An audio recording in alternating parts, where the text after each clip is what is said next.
Hey, what's up, everybody? Happy Thursday night. Hope you're doing well. Welcome, welcome, welcome. Let me change up some things real quick. I don't know why my camera resets every single time I hop in here, but it sure does. Let me swap up some things.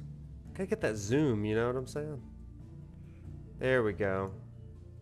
There it is. All right, check. All right, what's up, everybody? Welcome to our mid-semester midterm review, where tonight we are going to take it a little bit easier. We're gonna do some kind of reviewing of some of the things that we've talked about over the course of these lecture streams. If I can get out of this tangled web. And we're going to do some side quests and hunts because your boy needs some experience points, and so that's part of the fun here tonight. So that is what we are up to tonight. If this is your first time watching on YouTube, or you're watching I guess at the future, it's kind of weird. I'm in the past. However you're watching, if this is your first time, my name is Wade, aka ProfNoctis. I'm an actual professor at the University of Alabama, and I teach religion and humanities and sometimes literature, Western classics, through video games, particularly Final Fantasy. I did my dissertation on Final Fantasy XV and its utility in being able to teach Judeo-Christian kingship, so the legacy of the 38 some odd kings of Israel and Judah. Yeah, that's what I do. So kind of a cool gig. Now I get to share that with you. I get to share this with you. Now, while this is not Final Fantasy 15, it is Final Fantasy 16, and as we've been going through this semester, we are doing research. We're looking at all of the analogs to philosophy of religion, as well as some religious traditions, including Judaism, Christianity, Islam, some Hindu, ism, and some Eastern religions, as well as some Babylonian traditions, as well as Greco-Roman. So pretty cool stuff. Good to see you, Leon. Good to see you, Dustman.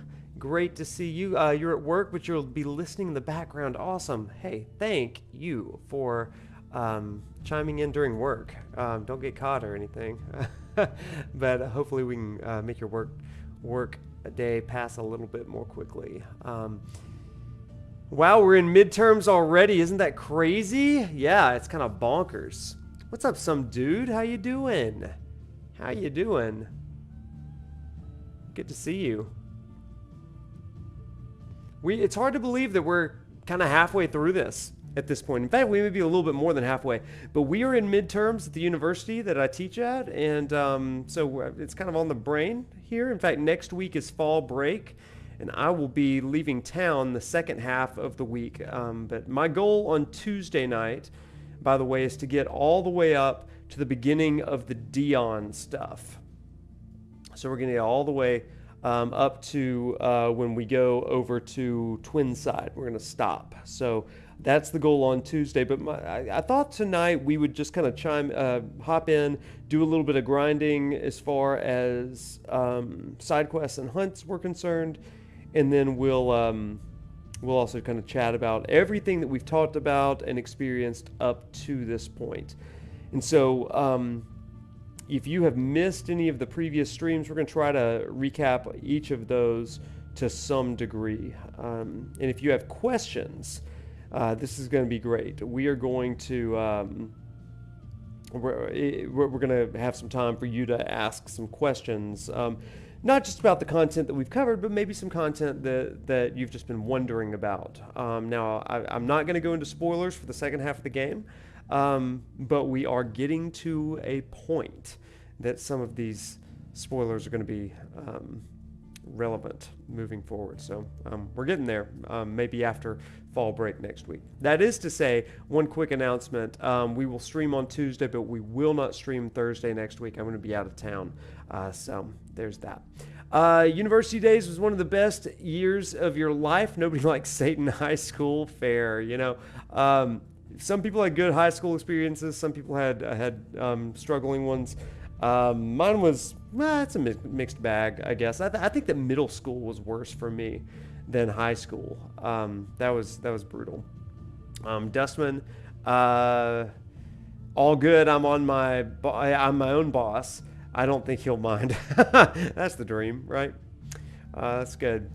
That's right. Bama is on fall break next week. That explains the bye week. That's exactly right. It's a bye week. So, okay, everybody, let's dive in. And so the way that this is going to work tonight is if you've got questions about anything that we've talked about, feel free to chime in and all that kind of stuff, and I'll get to them as best as I can.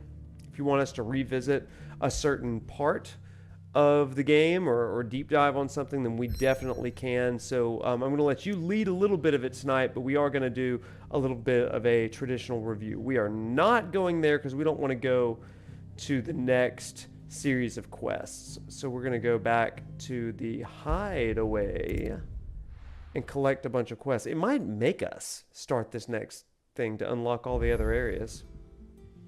A new quest is available. In fact, I bet there's a billion quests available. Oh, bother. Whatever am I to do now, Clive? About what? I've 2 dresses that need stitching, but I haven't got a scrap of linen. Those girls' rags are so threadbare. It's a wonder that Yeah, the side quests are a great opportunity for us to do some reviewing. Some of them are pretty good for story purposes, but the kind of running around and gathering things, like we're about to go grab some cloth, it looks like. So, yep. But the most important thing is we're going to get experience points tonight. You see, I've paid for 2 bolts of cloth from the drapers in Northreach, blue and red. But they don't deliver, not to places that aren't on the map anyway, so I'll need someone to take this receipt and collect them. And you'd have this someone be me. I would. Yeah, you are the best equipped for this, Clive. You really, really are. No one, and I mean no one, can run around doing side quests quite like you. But we've no coin. In that case, I'm going to just start all over from the beginning. Fair enough. We'll see what we can do. No promises. I am pulling up right now the streams from the very beginning so that I can use that as a reference point for us. And I'm going to kind of just talk briefly about each one of those things. Let's see. All right. Supportive. Hey, what's up? Mid told me she was building a ship. I wish there's a good side quest like the Wutai side quest, Deep Sea Research. Oh man, if you're gonna compare it to Final Fantasy VII side quest, boy, that's gonna be a losing battle, I think, because those side quests are so good. What's the matter, Nectar? Greetings to you, Supportive. The hunt board. It's where the curse breakers post sight. We're gonna go around and collect all of the side quests, and then I'll do a quick review Those with that everybody. might pose a threat to our operations if they were left to roam free. Just because they can't be dealt with when they're spotted, doesn't mean they can't be dealt with later. Did you see That what you wanted to know? that Final Fantasy XVI is getting some recognition in its music today? Pretty cool. Pretty cool stuff. I hope it wins the Grammy. How cool would that be? Right. Well, leaving your... Not just 7, specifically mentioned 7, 8, and 9 side quests. You're right. You're right. Sorry, I misread that. That was all 7, 8, and 9. Yeah. On top of everything else. So if the curse breakers are too busy to help, then perhaps... Yes, I'm doing great. About to food, so lurking for the moment. Hey, gotta eat. Eats and sleeps, you know what I'm saying? Though I'm not going to do a lot of sleeps tonight because in a little bit there is a midnight release for Spider-Man for me, and I've got to go get that Spider-Man. Let's view the hunt board. How many hunts do we have?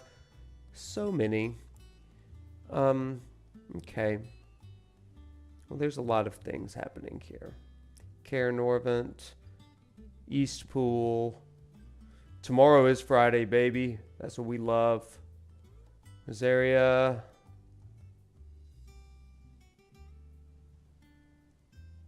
Let's see, where is this?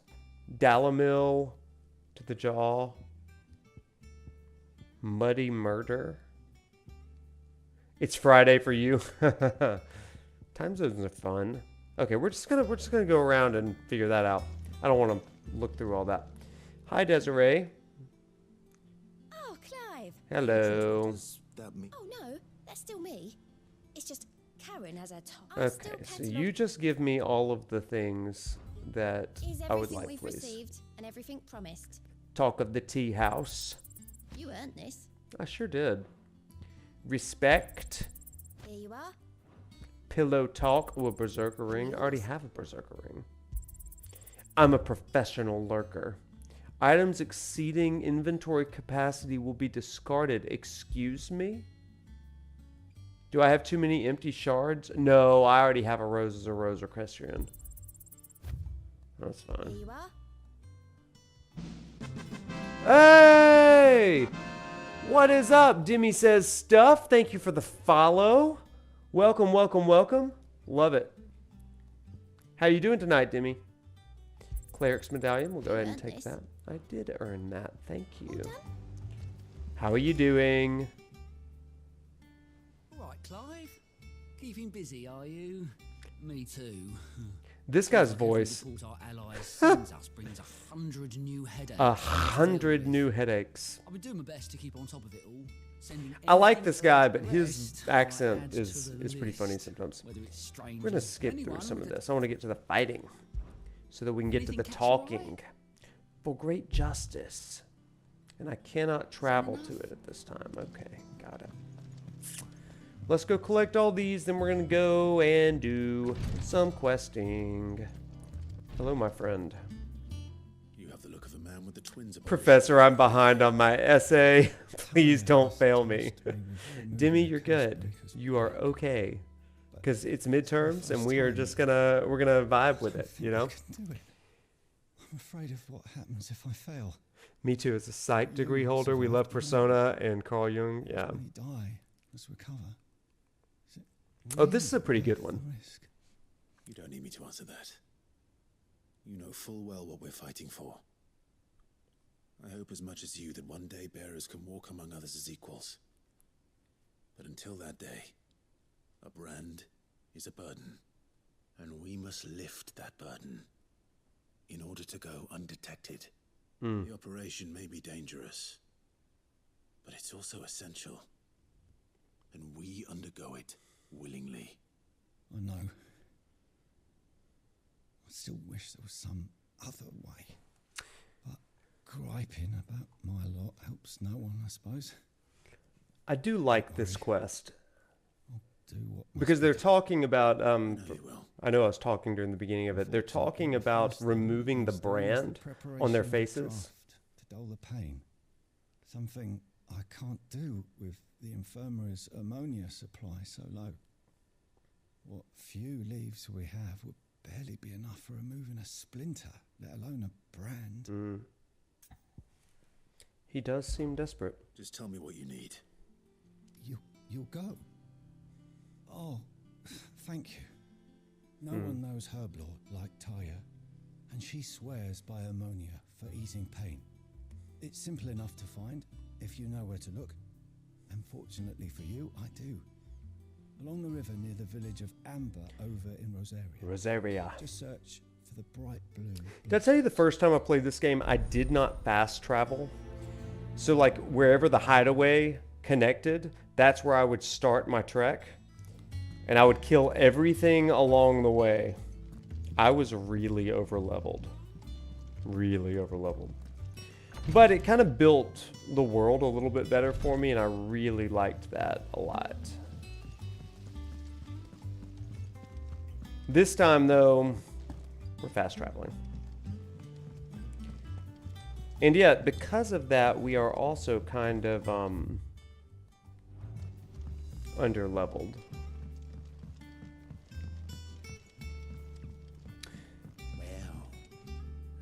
So everybody, right now I'm just collecting side quests, and once we collect them all, we'll go out to the field and start chatting. Let's hear it. Well, it's about this alembic the chief's got me making. Lovely bit of kit it is. Any solution you want splitting, and it will Thank you.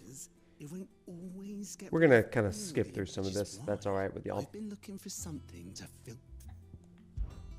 I imagine Ty could get some use out of this alembic too. Proper job. Proper What exactly do you need for job. this filter? Nothing but bomb ash'll do. Bomb ash it is. You pour the blackest blight water through it, and it comes out. FF16 would be game of the year if it had Korok torture. You know what? You are not wrong. You are not wrong. The Korok phenomenon in Tears of the Kingdom was absolutely phenomenal. Logging into Instagram, TikTok, Twitter, all of it. It was just like, how are we going to torture the Koroks today? And I just loved that. Okay, let's scoot past this. Come on, buddy. There's so many side quests. We haven't done any side quests up to this point. So, well, we've done a few, I guess. I shouldn't say any.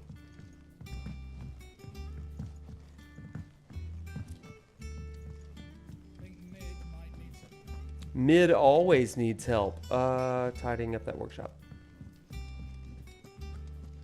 Use the hunt board to locate the bomb king. I don't need to do that. Oh, I guess it's gonna make me, okay.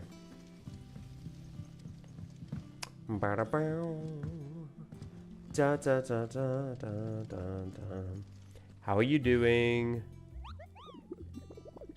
That's like my favorite thing. How are you doing? Oh, there's the bomb thing. Where is it? I think it's in the Fallen Airship Imperial Chase. Kupo! The machines that were created would violate so many war treaties. I think that's the truth. Game would be Game of Thrones if it had at least one explorable city and minigames. Man, okay. Yeah, thank you for mentioning that. Could we please? What? Oh my gosh, thank you for the subscription. Thank you so much for the sub. Appreciate you. Thank you, thank you, thank you. Appreciate you. Yeah, one of the things that drives me crazy is that they show us these gorgeous cities and then we don't really get to explore them, right? Oh my gosh. Thank you for scholarly, Van. Game of the year. I just assumed it was a Game of Thrones. I get that comparison all the time. So, Game of the year even. But I just kind of went with it. I was like, yeah, it'd be like Game of Thrones. Go around in the cities. Think I'll stick to the unfelt ones. Where's your sense of adventure, Sid? Honestly, one glance at these recipes, and even you would FF16 Blitzball. Oh my gosh, that'd be rad. All I want's fishing, right? Like, give Clive a fishing rod. If it's my blessing you're hoping for, then by all means. Well, I'm no hunter, Sid. We're gonna have specific streams in the spring for me to just engage in fishing as Noctis for 15. Resurrect one of these recipes? I hope y'all are excited about that 15 stream.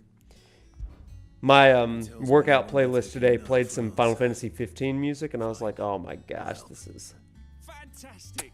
Thank you. Nothing hypes me up quite like some of the battle themes, boss battle themes in Final Fantasy XV. These are good too, though. I'm not... Clive 100% has fishing dad energy. I see it. I see it. If your dad wore squeaky leather pants and had a barrel chest. A beast, no doubt. Most likely something that would make easy work of a I think I'm in the minority in that department. Oh, absolutely not. No way. Final Fantasy XV's music? Are you kidding me? Apocalypsis Noctis is like primo. Hellfire's good too. Somnus. I could go on. I won't. Rosaria, perhaps? One of the butchers in Martha's Rest might know something. To Martha's Rest. I now have the urge to blast the Kingsglaive soundtrack. Thank you. Yes, the Kingsglaive soundtrack. So I several years ago I was training for a half marathon, and the Kingsglaive soundtrack, I remember playing that for these long, like, few hour runs. Oh my goodness. No, the fishing, are you kidding me? The fishing in 15 is so fun and so good. Gosh, I loved it. This guy got another hunt for me. No. Okay, we're good. Man, I love that fishing. It's so fun.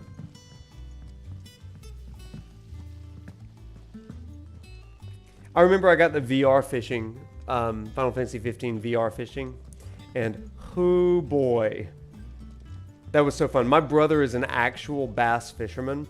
On weekends, he is very competitive and wins trophies and tournaments and stuff. And he, it was a Saturday, about midday, and he sent me a picture of him with like this huge catch, and he was like, check this out. And then I sent him a selfie of me with my VR headset and a picture of me like in game holding my fish, and I said twins. And then he called me an effing nerd, but that is my brother for you. But I was like, we're so the same. Fisherman. Clive in a Titus outfit for Blitzball. Half Nickel. First of all, hey, what's up, Half Nickel? Good to see you. Second of all, Clive in a Titus outfit would be like, let's see. I mean, I think he could pull it off. I mean, right? It doesn't really go with his like crimson and black aesthetic. It might be too cheery, but you know, it'd work. All right, continuing our collection of side quests before we start the midterm review. I'm not gonna midterm review while these people are yapping. So. Oh yeah, it's just, well, as you know, we've been trying to grow fruit down here. Yeah. It's good to know there's something of the old Fishing stream during the 15 lecture stream. Absolutely. There's a double entendre of stream, right? Fishing in the stream. I took it on, you see, after she Get out the black and red dyes. Yeah, there we go. Glamour. Final Fantasy XVI glamour. She bred the bitter right out of it. Impressive. That'd be good. Somebody needs to Photoshop that. Clive in a Titus outfit. I'll do that. Expect it tomorrow when I'm not playing Spider-Man or Mario Wonder. What a banger release day tomorrow, by the way. It'll be nice being the bearer of good news for a change. It would be nice. Thank you. She always had a soft spot for that, see? And once they've had theirs, okay. Thank you, sir. We will go and give out some apples. You hear that, Martel? Today's finally the day. These are good and heartwarming side quests, but they're not really serving our purposes for this lecture stream, but they are serving our purposes for experience points. So we'll go and do that. Oh gosh, I'm lost. There we go. This is kind of a nice vibe stream. Just like listening to this music.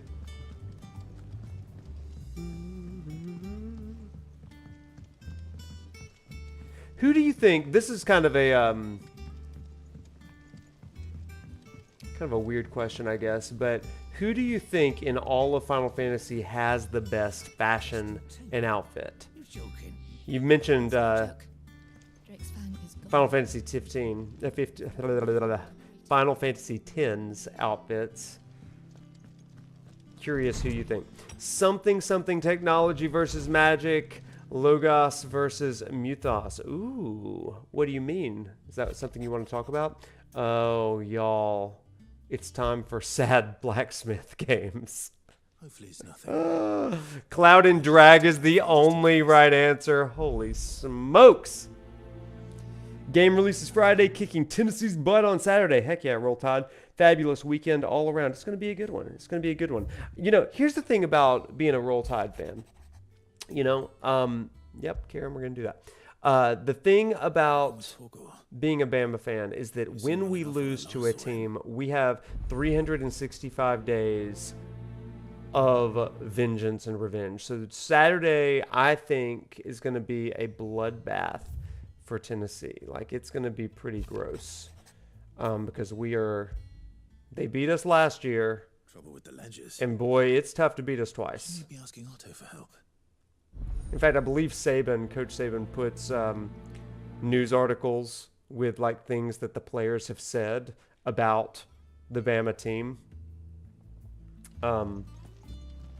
like the week of, just to kind of build that fury. The divine attribute of wrath, everybody. So channeling Ifrit in them. Seymour. Okay, we've got some really good suggestions down here. Let's see. Go-Go is really a good Final Fantasy. Yeah, that's a great fit. Oh my gosh. Go-Go's got like a coat of many colors. Oh my gosh. That one's Joseph and the Technicolor Dreamcoat energy from Go-Go. I wonder if there's a parallel there that I could do. Oh, I've got to go walk to all these people too. Oh my goodness. Let's see what's going on. Seymour from Final Fantasy X. Heck yeah, that's awesome. He's got a pretty good fit and maybe some of the best hair. I mean that blue spiky I got your note. didgeridoo thing on his head. So you can read. So you can read. Congratulations. What's up, Dude Central? How you doing? What's up? Welcome to the chat. Welcome to the mid-semester review. We beat ourselves last year. Let's not give the Vols too much credit, Professor. I will not give the Vols too much credit. Best hair, I dispute. No harder than usual. I always think about that line Joshua has about fat canaries in a gilded cage. What are you talking about? Are you talking about the Mythos and stuff? Mythos Logos dynamic? A frost wolf. That's what the laws must Been say. busy with work, man. I hear that. It's been crazy. We're in midterms right now. Yeah. How you been hanging? Pretty good. Pretty good. Not bad. Not bad at all. I just had a birthday last week, and it was really fun and really good. Got to see a lot of family and some out-of-town friends that I hadn't seen in a long time. Some former students came down.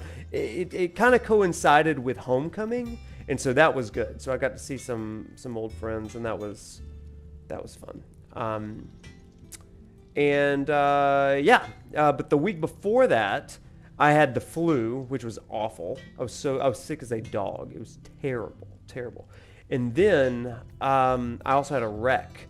I had a wreck that was a hit and run. Like a guy came 60 miles an hour down this winding road, slammed into the side of me. My car is still drivable. I drive a Jeep, and he took the side bumper and just like ran off with it. Are you kidding me? It was crazy.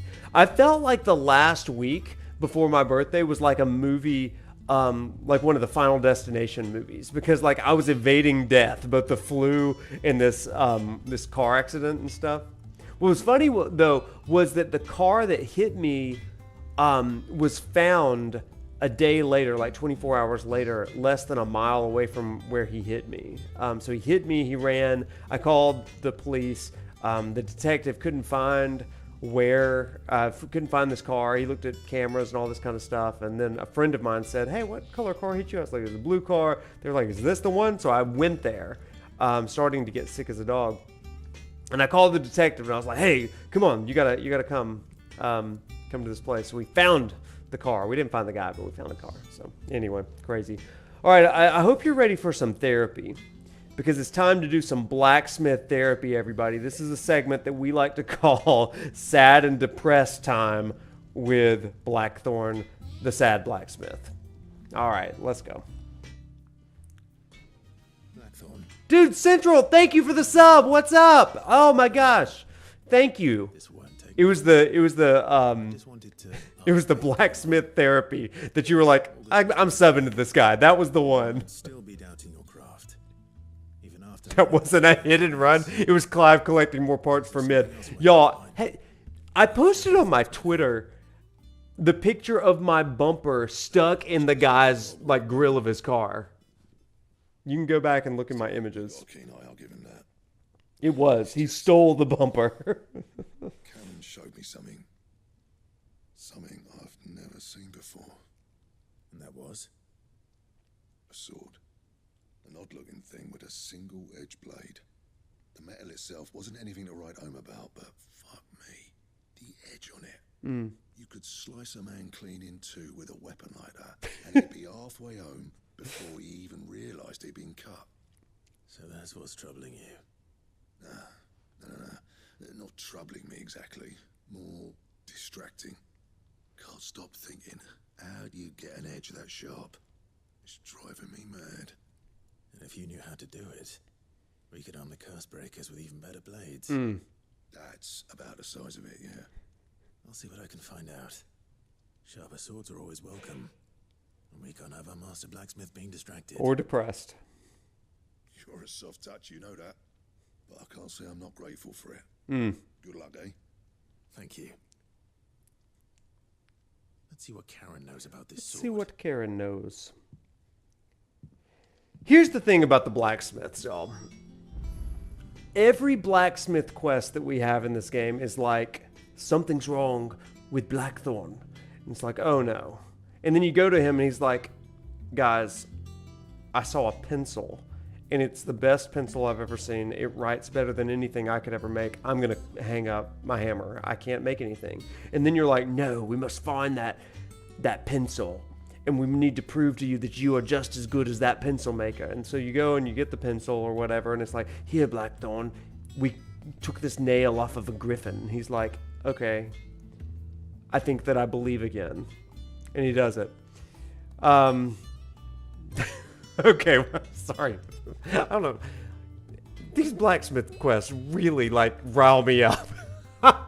Some dude, I see all of the things that you're writing, and I'm going to get to them as soon as we finish collecting all of these quests, because that's, like, actual serious stuff that I want to get into. So I'm going to scroll back up and get those. So I see you. I see you. You're not forgotten.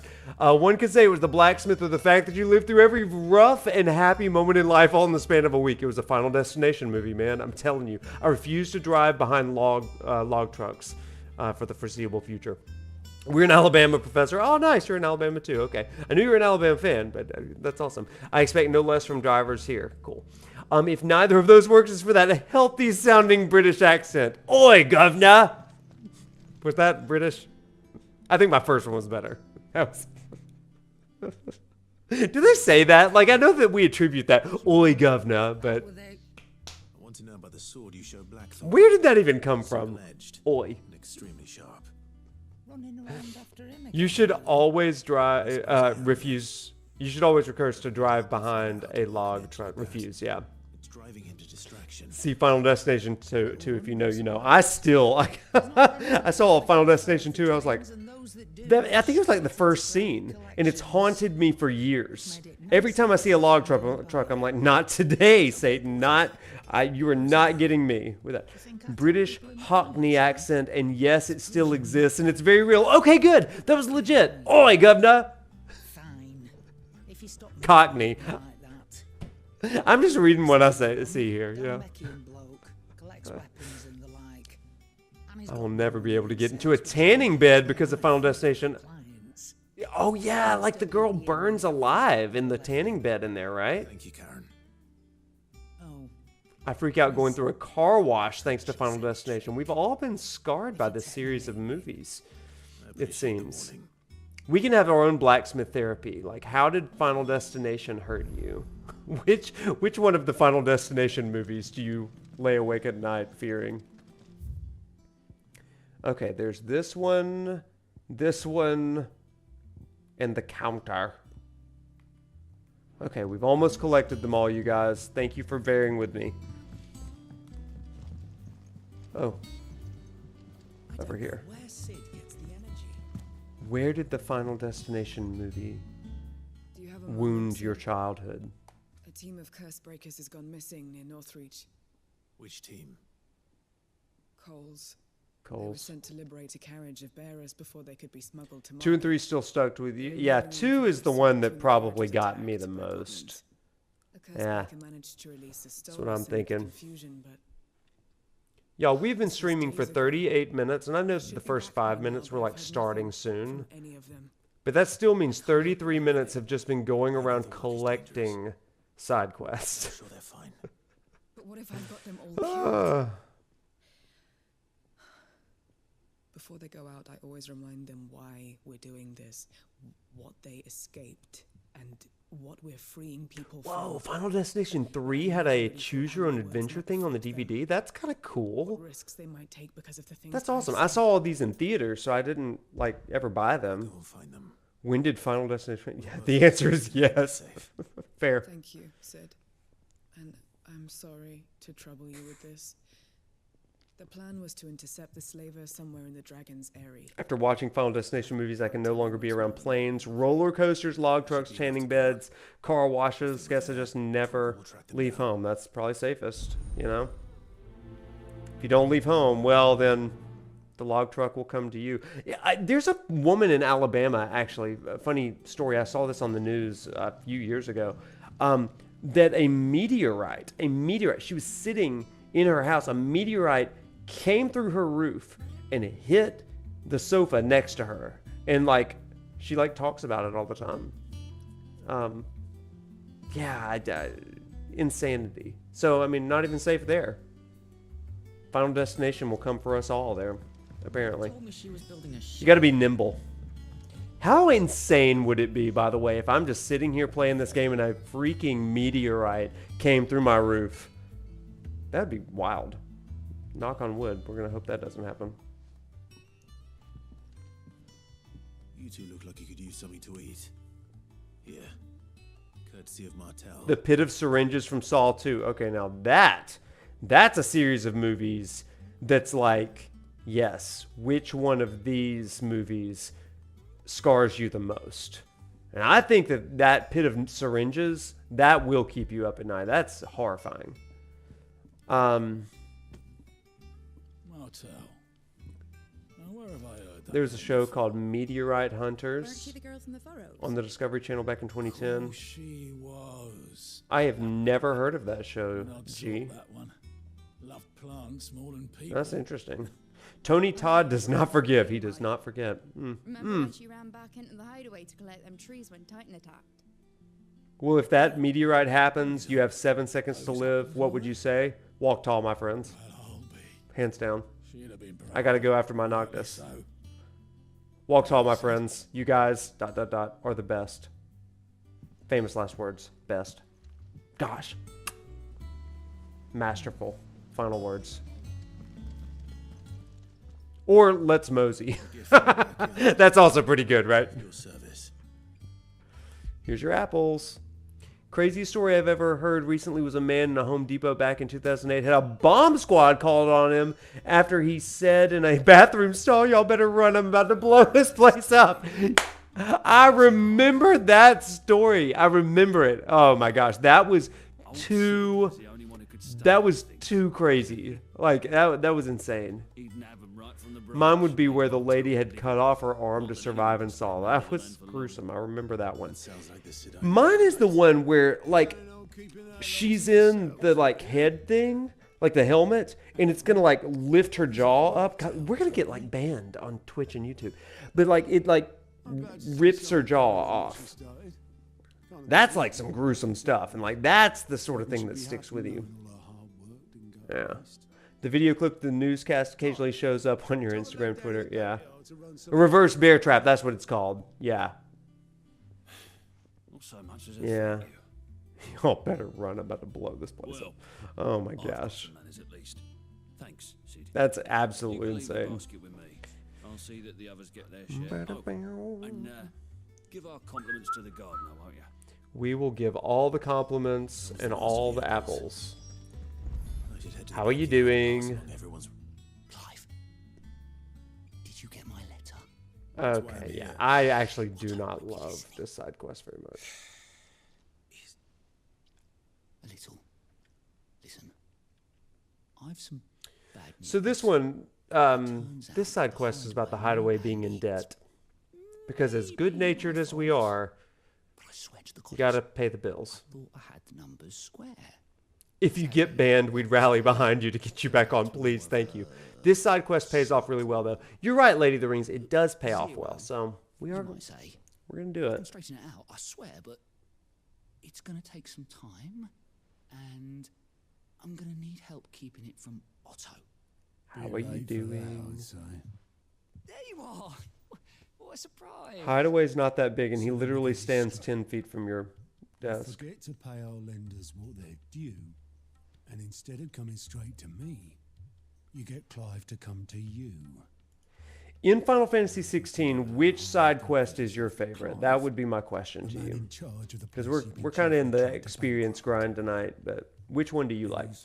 The best final words if you're going to die on a highway with logs and lots of cars would be, O'Reilly's Auto Parts. Ow! Didn't impact. And the dame. Your favorite is Priceless. Oh, that's a good one. That's a really good one. 500 That's a really good one. We owe 3 of our most trusted friends 5 million gil. Each. 5 million gil. Each. They lent us the bulk of the money we used to rebuild the hideaway, you see, and well, I must have made some sort of oversight. Those ledgers were my responsibility. Listen to this leadership from Otto. Decision to entrust them to you. This is my fault. Do we have that much to hand? I can always ask my uncle. No, we don't. And no, you won't. We've lightened Lord Rosfield's purse enough.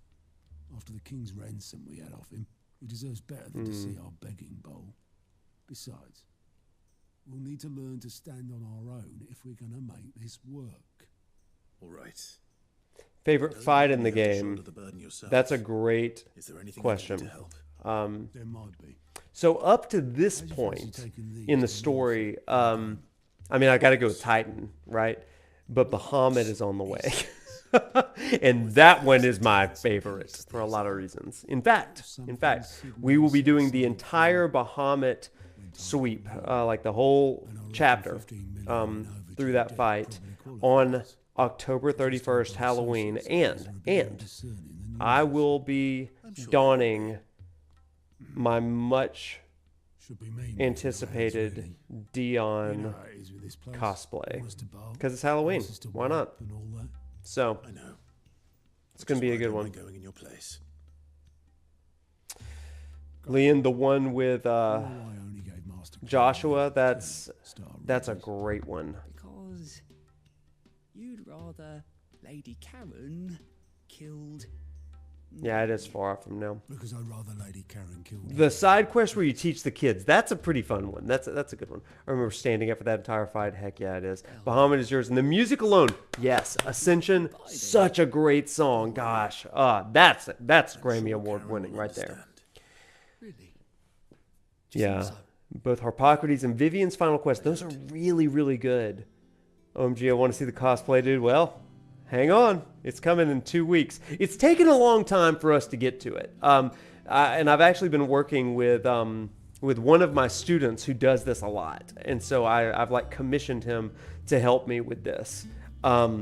And so he's been working, he's got access to a laser printer and he's been laser printing some like chain mail and stuff. Dude, it's going to be awesome. Like I will give everybody his email or something for anybody that wants to commission. How cool would that be? So, oh my.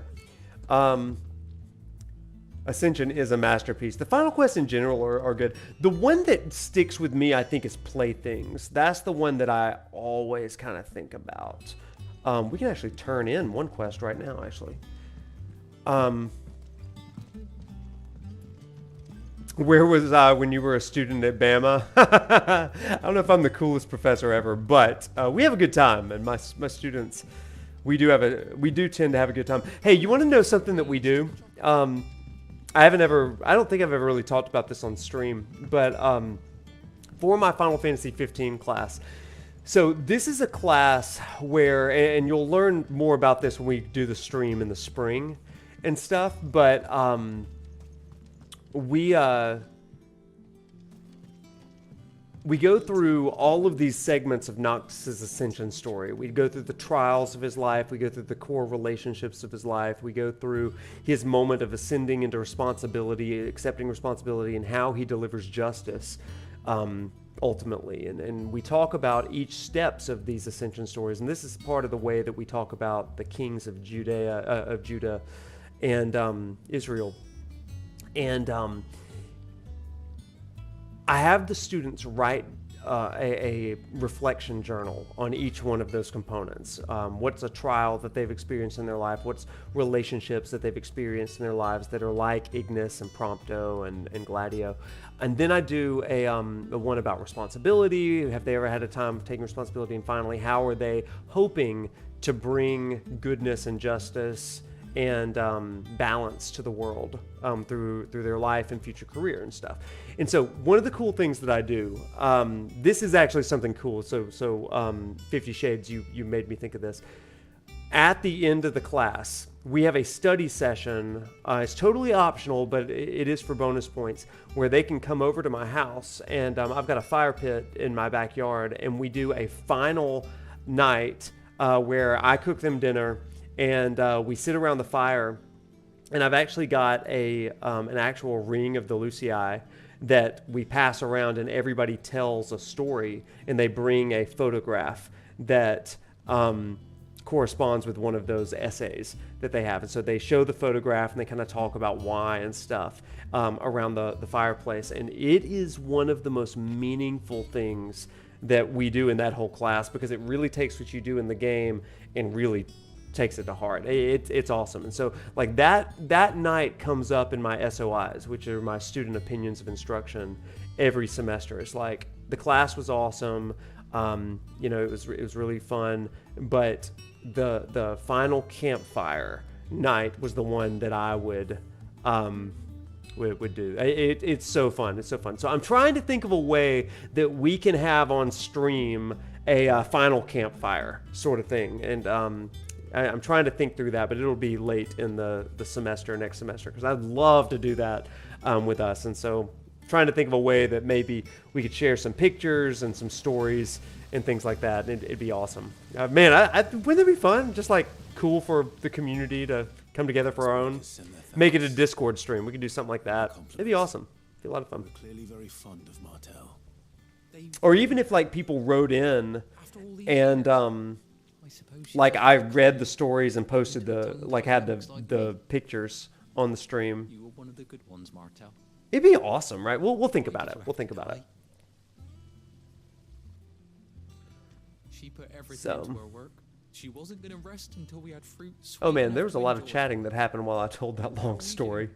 The side quest where you help Wade defend the ruins. Oh my gosh. Of East Pool, and he tells Clive he knew the day in the swamp that he was a man he would follow. That's a good one, Nickel. That is a really, really good one. Also, it involves my boy Sir Wade. I mean, his name's the same as mine, so I've got to love anything with Sir Wade.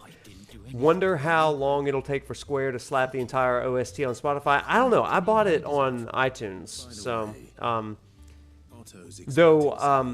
one of the Square Enix social media managers posted today that Spotify's release of the OST has the lyrics of the song, which is a huge win. I wish iTunes would do that. Isn't that wonderful? Playthings is brutal. I need a new Luna Freya trident made. Okay, 50 Shades. I will definitely, with his permission, give y'all and post when I do my cosplay contact information to commission him. He does great work. He did a Captain America cosplay a few years ago, and I was like, dude, this guy's legit. So my favorite Final Quests have to be the ones with Joshua and Torgal. Yeah, the final ones are so good. Sometime next year, after a giant string of amazing games coming out soon, get over with, I'd love for you to play FF15 again. So, dude, great that you mentioned that. I am playing it in the spring, and I am doing a full stream of the entire game. And it is actually homework for my class. So they're going to be playing on their own, but I needed a place for them to have lectures. And so it just makes sense for me to do lecture streams, give it brief lectures, because I found that since I haven't published the book yet, like, they have no way of studying if they miss class. So it's like, I've got to do something. So this is the best way of doing it. So that's that. They get dinner and bonus points. Who wouldn't want to go there? Yeah, it's a fun thing, you know. I had great professors in college who would always host us for dinner, like some of my favorite classes for that. And so I was like, that's the kind of professor that I want to be as well. And this Final Fantasy 15 class has made it a cool opportunity to do that. Lawsman, I need to Love ask to you be from, about yeah, that's Torgal. awesome. We'll make it happen. Yeah. Something's not right with him. He isn't ill, is he? I don't think so. I'm down for some homework. Yeah, I'm actually putting together a workbook for the spring semester right now, and I will make sure that anybody in our Discord gets a copy of that as well, so that you can kind of work along, do some reading and all that kind of stuff. It really does help the discussions a lot more. So potential actual students hanging out with us for 15. Yeah, that is possible. We've had that in the past. In fact, let me show you a couple things.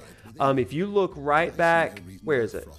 If you look, which way does it go? Do you see this sign right here? This says, quit moping, start hoping. RNA Highwind. My students a couple of semesters ago had that laser emblazoned, like fire emblazoned. Because I kept saying that's the kind of thing that you want on a piece of driftwood and sold at Hobby Lobby or something like that. And so they did it for me. It's like, that's awesome. So it hangs back there. That was a gift from 5 semesters ago, I think. Sweet group. That graze the meadows of eastern Rosaria have been known to grow to a size more than double that of their lesser cousins. I don't recall ever seeing any that large. And little wonder. Yeah, students have been really, really good to me. In fact, there was another student. I don't know if you can see it from here. Let me get it real quick. Harpocrates is speaking, so we'll let him go. Even so, it seems like a good place to start. Good hunting, Cloud. Oh yeah, you got to see this. One of my students had access to a laser printer, and they made me a golden chocobo after grades were in and the end of the semester. They didn't bribe me or anything, but isn't that cool? Like a golden chocobo. I've got my very own gold chocobo, so take that. I don't have to wait till FF7 remake part 3, the reunion, whatever, whatever it's going to be called. Isn't that cool? Yeah, it's awesome, man. Like I've got great students, and it really shows that they really love the class, right? Because they don't have to do things like that, and they don't do things like that for all their professors. But like, it's so cool. Yeah, it's awesome.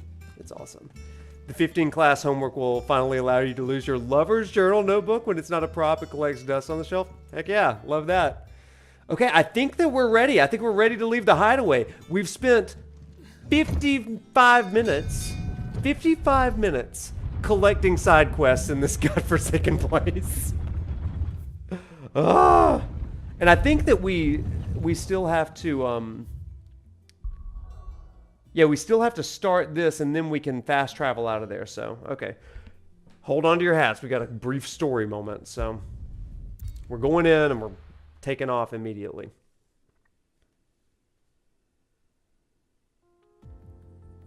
Back to the desert, but only briefly, friends. Only briefly.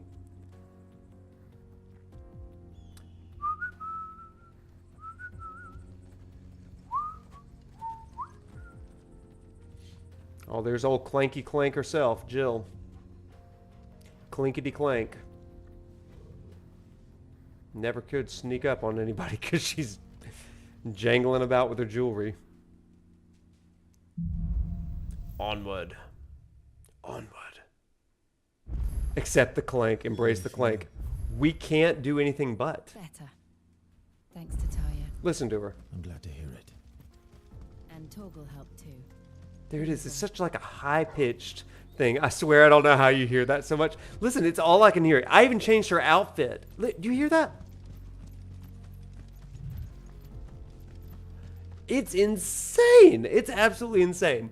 But not. We're about the same age, or at very least peers. Would it be okay to be in your FF15 class? So that is a question that I occasionally get. Does it disrupt the thing? So the fact that I am with them for 3 hours a week in class, in person, kind of mitigates some of the conflict of interest that we might have in this. And so that was something that I kind of shared with the deans and my supervisors and stuff. Like, we have we have this other group. The only rule that I have for the students in my class, though, is that they can follow me, but they cannot subscribe, because that would be an exchange of funds, and that could be construed as bribery. And we do not want that, especially when I'm in a position of power giving them grades, right? So that's important. But I found that they enjoy the community in this, and so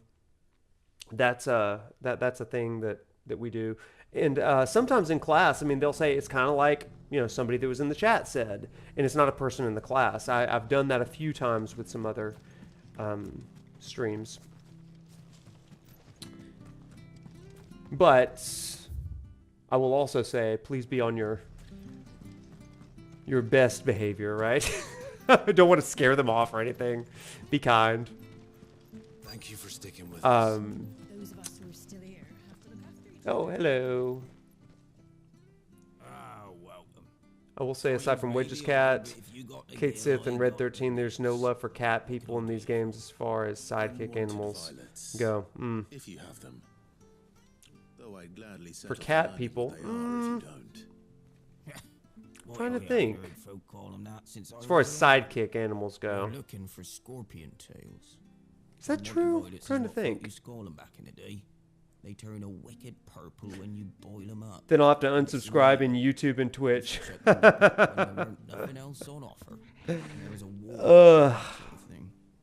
Thankfully, times aren't yet. Nah, you're fine. You're fine. And even if they were, you wouldn't find anyone selling them these days.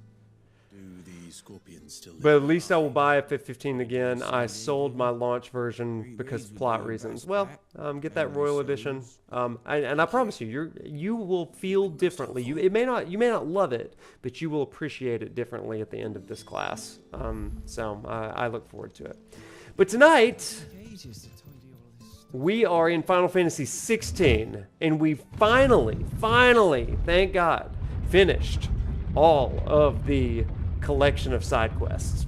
So, while we are going through this, I'm going to do a quick review of some things. And what I would encourage you to do is, even though you're watching on Twitch, you may want to have a window or something open on your phone or on your screen to pull up the streams over on YouTube. I'd love to do it on here, but I just don't know how to manage that. Just to maybe remind yourself of all the streams that we've done. I've got it up on the side over here so that I can see it myself and remind me of some of the streams that we've done. So if you'll humor me for a moment while I try to venture over here and kill some things, I guess. Well, I went the wrong way, so I guess that doesn't really matter. I'm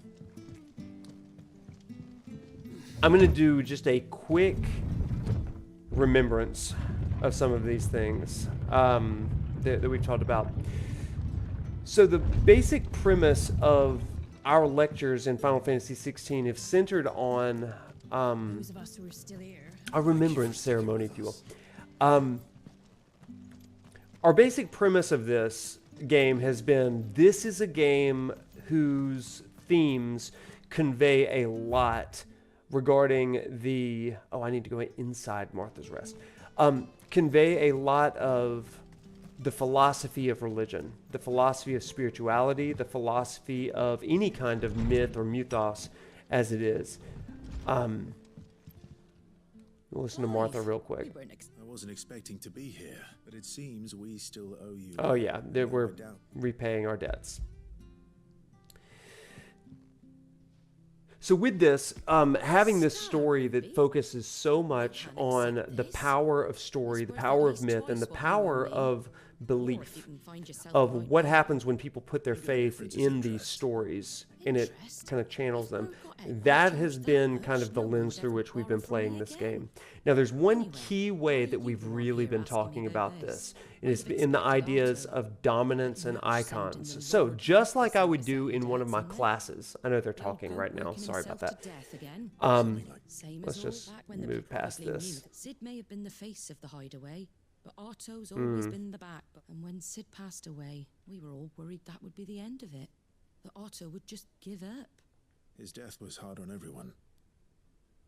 But it must have hit Otto hardest of all. He didn't give up, did he? Quite the opposite, in fact. If I This is actually an example of what I was just saying, so we'll watch this real quick. And rallied the rest around you. I reckon what he saw in Sid, he saw in you too. And don't we all? Doesn't hurt that you're Don't half we as all? stubborn and twice as handsome neither. That, and you keep good company. I suppose I do. So this is a great example of what I was just talking about. The power of myth, the power of belief, and the power of legacy. These key stories that the communities in this game hold on to, whether it's the Hideaway or whether it's Lost Wing or whether it's some of the cities that we visit that guard or govern alongside the crystals. We see how these places have been particularly affected by the stories that have created them. So I'm going to ask you a question that I would ask in class. We focused strongly on dominance and icons. And what have I been saying on every stream? What have we been talking about on every stream is our way of kind of understanding the dominance and the icons. What would you say is the way that we've been talking about this relationship and its role in kind of this philosophy of religion thing? Torgom!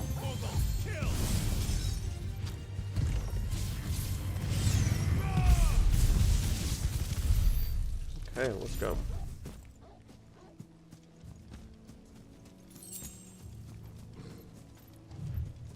Oh, that is not the correct way. Oh, because I'm down here in the gulch.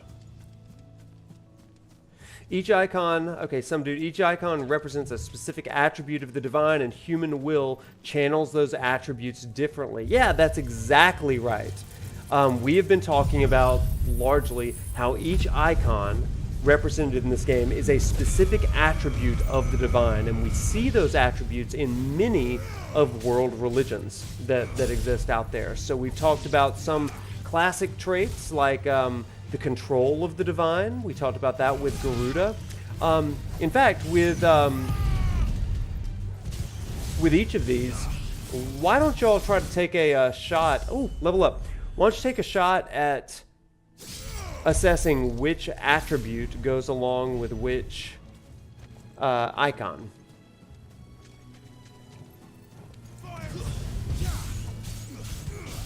And it can be the ones that we've talked about or some of your own ideas. So just list out the icons. I've already mentioned Garuda. Leon Crescent. To everything there is a season and time for every purpose under the heavens. Yeah, straight from Ecclesiastes. There's certainly a mode for that. Shifting seasons. The idea that the legacy of the crystals needs to come to an end, as the trailer says.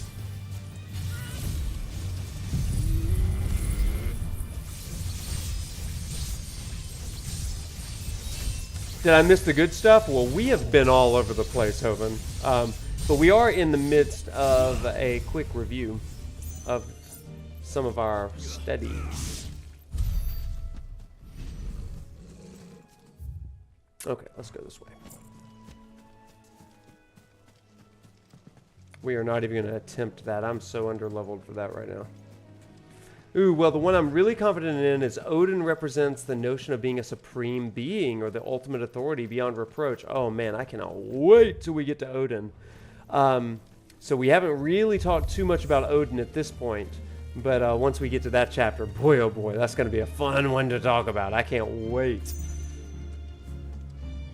In fact, I got into a really good conversation with somebody on Twitter a few weeks ago about Odin. Barnabas is the only one called a king, specifically the last king. Yeah, there's some good stuff with that. Definitely going to talk about that. And that would actually lead into some of my Final Fantasy XV stuff. It would seem like just the place. Okay, giant antelope.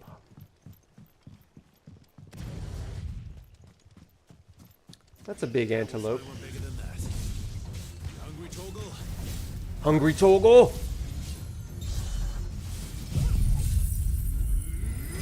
Would Titan represent the steadfastness of love, or on the flip side, the jealousy of the divine? I kind of like that.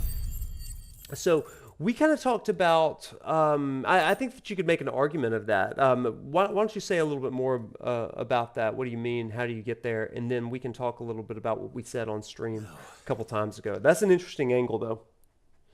Funny thing about Barnabas is he didn't see eye to eye at times with Clive.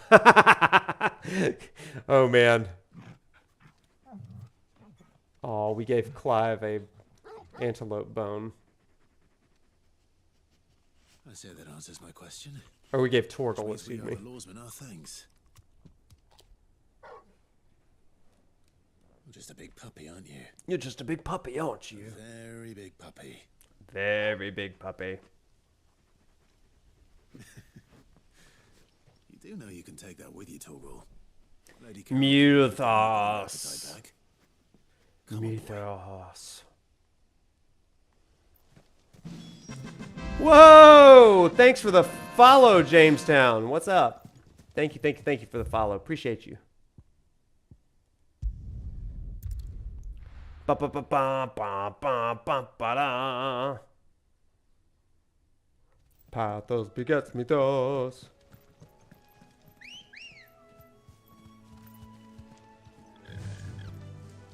Fly, Ambrosia.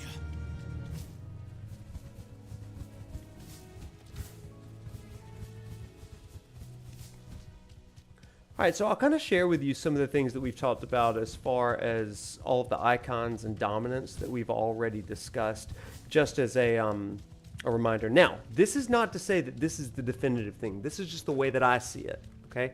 And you can disagree with me. Like that's the way that I run my classrooms as well. We can have a discussion, discourse, debate. And at the end of the day, this is all about interpretation. And so interpretation is by nature subjective.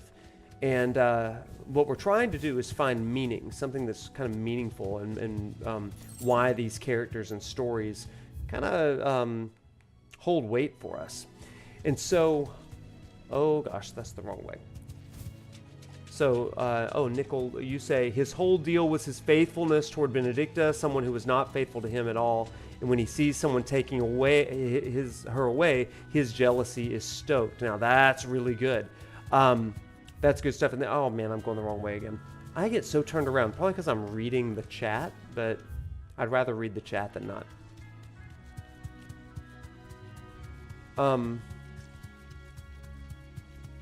No, that's really, really good stuff. So one of the ways that we looked specifically at Titan At least I know what I'm up against. was that Titan embodies this divine attribute of power. And it is the idea that power is, it's believed in most religions and most philosophies of religion that the divine has a power that is otherworldly. And I think that it is kind of on the nose, maybe a little simplistic to think of it this way, but oh no, get out of the way. But Titan seems to have this core attribute of utter power. And that power gets riled up, and it can be used for good. It can also be used for destruction. Life, death, prosperity, or destruction. And we see that Benedicta's death provokes Titan into a fury, where he is using his power, and especially with Clive and Sid, in a way that exhibits a divine, fearsome power. And so I love that you say, Nickel, that his whole deal was his faithfulness toward Benedicta, and when he sees someone taking her away, that jealousy is stoked. That's exactly right. And we see his core attribute of power. Now, the reason I say that it's power is because each of these attributes is not necessarily good or bad. It just is what it is, right? And so they can be used for good, they can be used for bad. I spoke about Rama/Sid. And with Rama/Sid, I talked about how I see in this, there is this idea that the divine in most religions and most myths, that the deity has the ability to provide for people. And we see this particularly in storm gods, or at least I see this in my field of study, the ancient Near Eastern areas. And the reason that I call that out is because they oftentimes lived in times of extraordinary drought and famine. And that drought and famine would cause the people to cry out to the storm gods. Why? So that the god of fertility, these storm gods, would bring rain upon the land, and then it would in turn bring forth the crop. Sid, being a provider of safety and sanctuary for people, providing a new life or a new way for people to die on their own terms, in his words. Now for those herbs. He is using that provision for good. Now, provision can also be done to destroy at times as well. I need to swap out of Bahamut because that's more for bosses.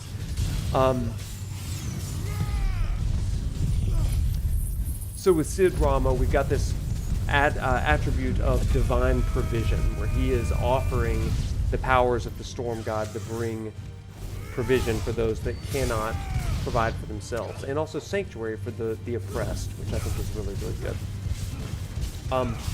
We also see in Benedicta, I mentioned this, the divine aspect of control.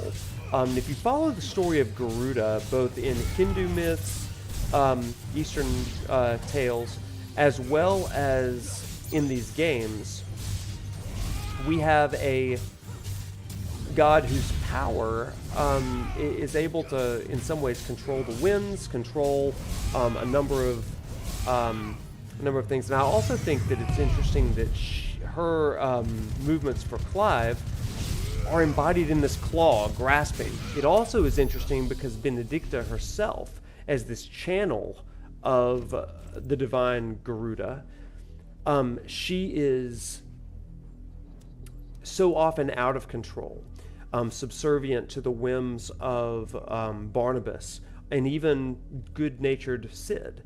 And yet she feels out of control. So what does she do? She uses that which is under her own power, her body, her wiles, at times her trickery, to have control in a world where she feels without control. Now, she loses control in the end, and when Clive assimilates Garuda into himself, suddenly he is able to have some of this divine control, which I think is really, really interesting. Let me check on the chat. Lady, I was thinking about Shiva earlier, which was a debate in and of itself, but support came to mind. Support, yeah, which has less to do with Shiva itself and more with how Jill serves her own purposes. Oh crap, I forgot these. Yeah, so that's just another attribute to add to the pile. Yeah, and I think that these are fluid attributes, for sure. Leon says, steadfast, synonymous to stability and endurance. To certain Titan I mentioned last week, Hugo had firm beliefs and determination, which are positive traits. He lost those when he lost Benedicta, unbeknownst to him that he was only being used. Absolutely, yeah. That's good stuff. That's good stuff. We've also talked a little bit about Clive, and how he is the dominant of Ifrit. We mentioned that Ifrit, especially at the beginning of this game, we talked a lot about vengeance. We talked about things like revenge and maybe resentment and stuff. Let's come up here now. Yeah. With him, with Ifrit, I think that wrath, which is told in a lot of different stories, the wrath of the divine poured out on the unjust, sometimes on behalf of the just. Sometimes wrath is poured out on the just and the unjust alike. And I think that's a really interesting piece as well. So Clive begins with a wrath that stems from vengeance. And now, at this point in the game, his wrath is stemming from a place of a desire for people to live and die on their own terms. I like that. Some dude for Shiva. I'm still thinking about balance and harmony. Oh, I like that. Jill is repeatedly tempering Clive's anger and sadness. Yeah, that's good. That's good. That's good. After absorbing her, Clive is able to defeat Barnabas. Yeah, that's some dude. We're going to come back to that. That's great. We will have a more full discussion. We had a great discussion about Shiva a few streams ago, but we're going to have a great discussion about Shiva in a few weeks when we talk about kind of her moment with Clive. Clive maintains his composure, stays balanced while Barnabas loses. Ooh, good.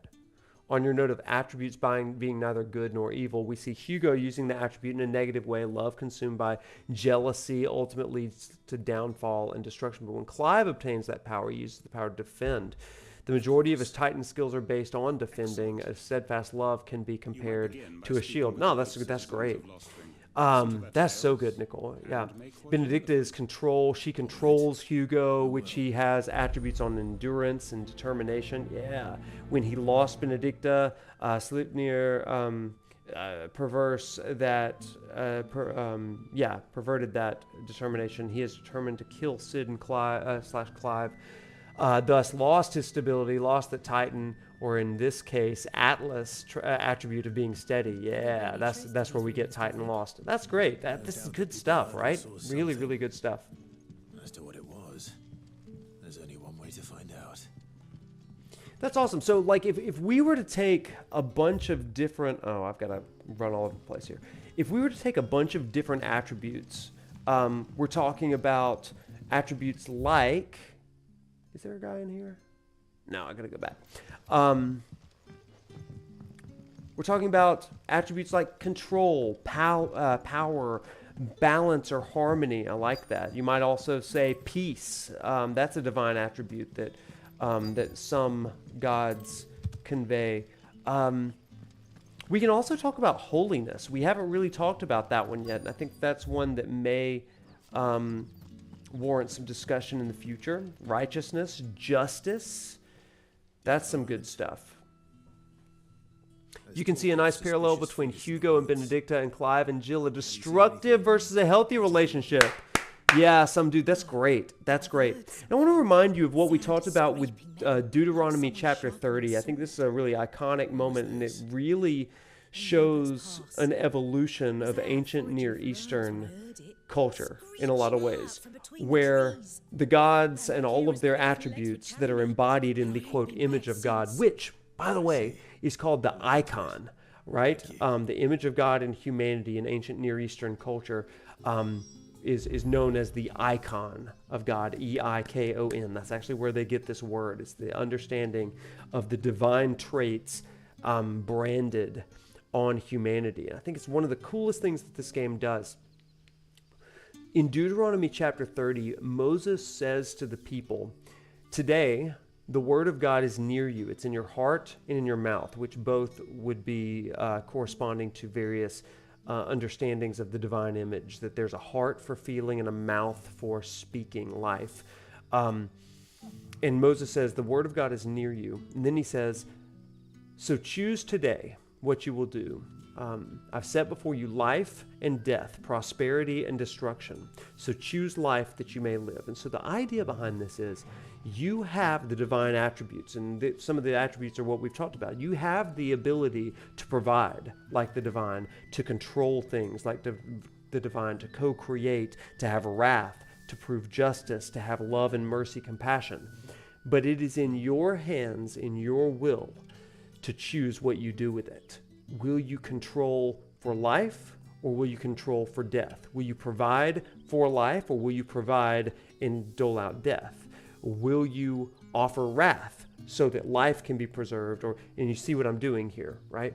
I think that this is one of the coolest things about this game, that there's agency involved with those that bear the image of the divine. Just really, really cool things. We see it manifested differently depending on which side they're in. And Clive's struggle to move toward life and prosperity versus death and destruction. Cool stuff. You can see a nice pair. And in this reading, you could say the former is trying to control power, which causes it to explode instead, and then harmony balancing out wrath, instead just suppressing it. Yeah, there is really something cool about the idea of Jill being a counterpart to Clive in this, and their divine attributes balancing and creating a balance of tension there. That's good.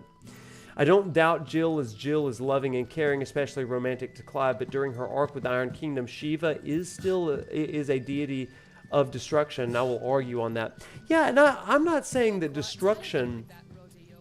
The only point that I would push back on that is that destruction is more in terms of... you can destroy something out of love, right? And you can destroy something out of control, and you can destroy something out of... this base need of provision, right? All of this. And so destruction is one piece of that, just as life is a piece of that. And that's where I would push back. Now, I think that you are on to something. Hear me, Leon. I think that you're on to something when you talk about the idea that Shiva is doing destruction in the Iron Kingdom. But what is it out of?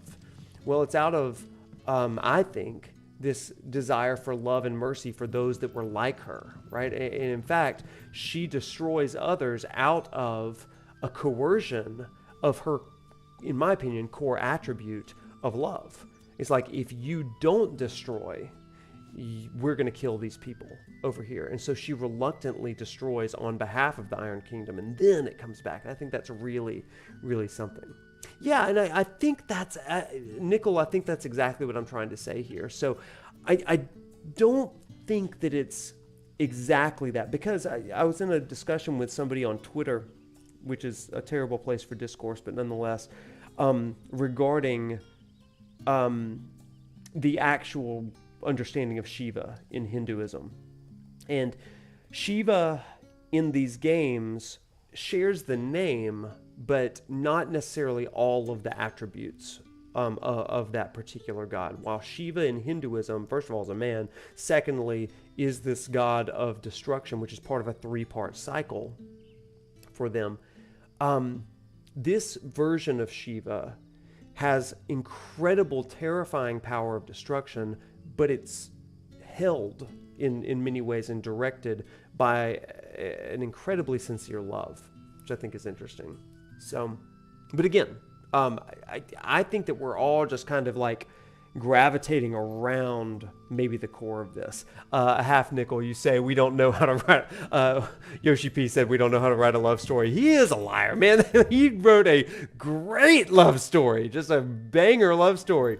And this one, in my opinion, is one of the best love stories out there. So good. Sometimes when you love something, Jill, yeah. I was thinking about it with some dude, but I was thinking, where am I even going? I'm so lost. It's because I keep reading the chat, which is a good thing. I love an active chat. Y'all are killing it tonight, y'all. I was thinking about it with some dude, but I was thinking about how 16 could be considered an allegory of the cave, especially because Clive is the fire that brings truth. Say more, Ruby. That's awesome. Say more about that. That's great. We have awesome convos on Twitter. What are you talking about? You and I have awesome convos on Twitter. There are others that have found me. I had a few tweets that reached a lot of people, and they decided to follow me, and now some of them are like, yeah, I follow you, but I am your antagonist. There's a couple people that are like, I hate the fact that you love Final Fantasy 15 and Final Fantasy 16, and I'm going to remind you of that on the daily. And I'm like, it's all gravy, baby. We in this together. Some people cannot stand that other people love things. You know, it drives me crazy.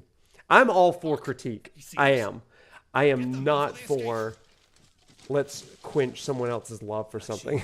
Drives me up the wall. Also, I try to be a positive person, you know? Man. Sir, I hate Final Fantasy 15 and I love talking to you. Thank you. We can disagree. I love that. Like, and we can even be real in our critiques and be like, I do not see what you're seeing in this game, and that's totally fine. I have significant critiques of Final Fantasy 15, but I have amazing love for it as well. But that's what happens when you spend 5 years of your life with a game.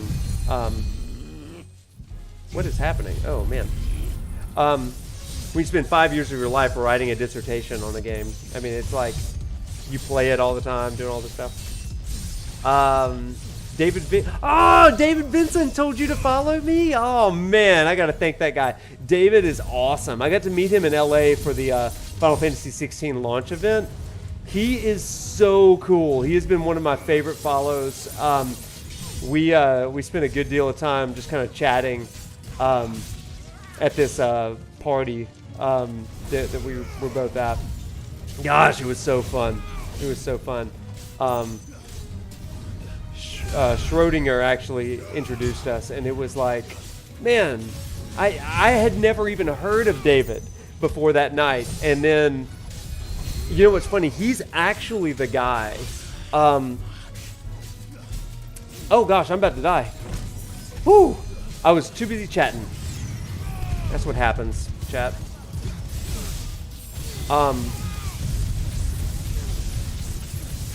But yeah, I'd never heard of the guy, and he and I were talking. He was talking about YouTube and all this kind of stuff, and he said, Wade, why don't you also do things on YouTube? The beauty of YouTube is that people will always come back and watch it, even if you're not like streaming, whatever it is. They can watch it on their time. And I'm like, dude, that is actually an awesome thing to say. So he was the one that inspired me to start a YouTube channel, not only uploading all of these lectures, but to create my Professor Noctis Explains series that I do, where I've done 2 videos now. I'm kind of thinking about a 3rd one right now. Yeah, David, man, if you don't follow David David Vincent, he's a great follow. Okay, let me get back to the chat. Demi says stuff. Which Final Fantasy has the best story? That's a question for the chat. Which Final Fantasy has the best story?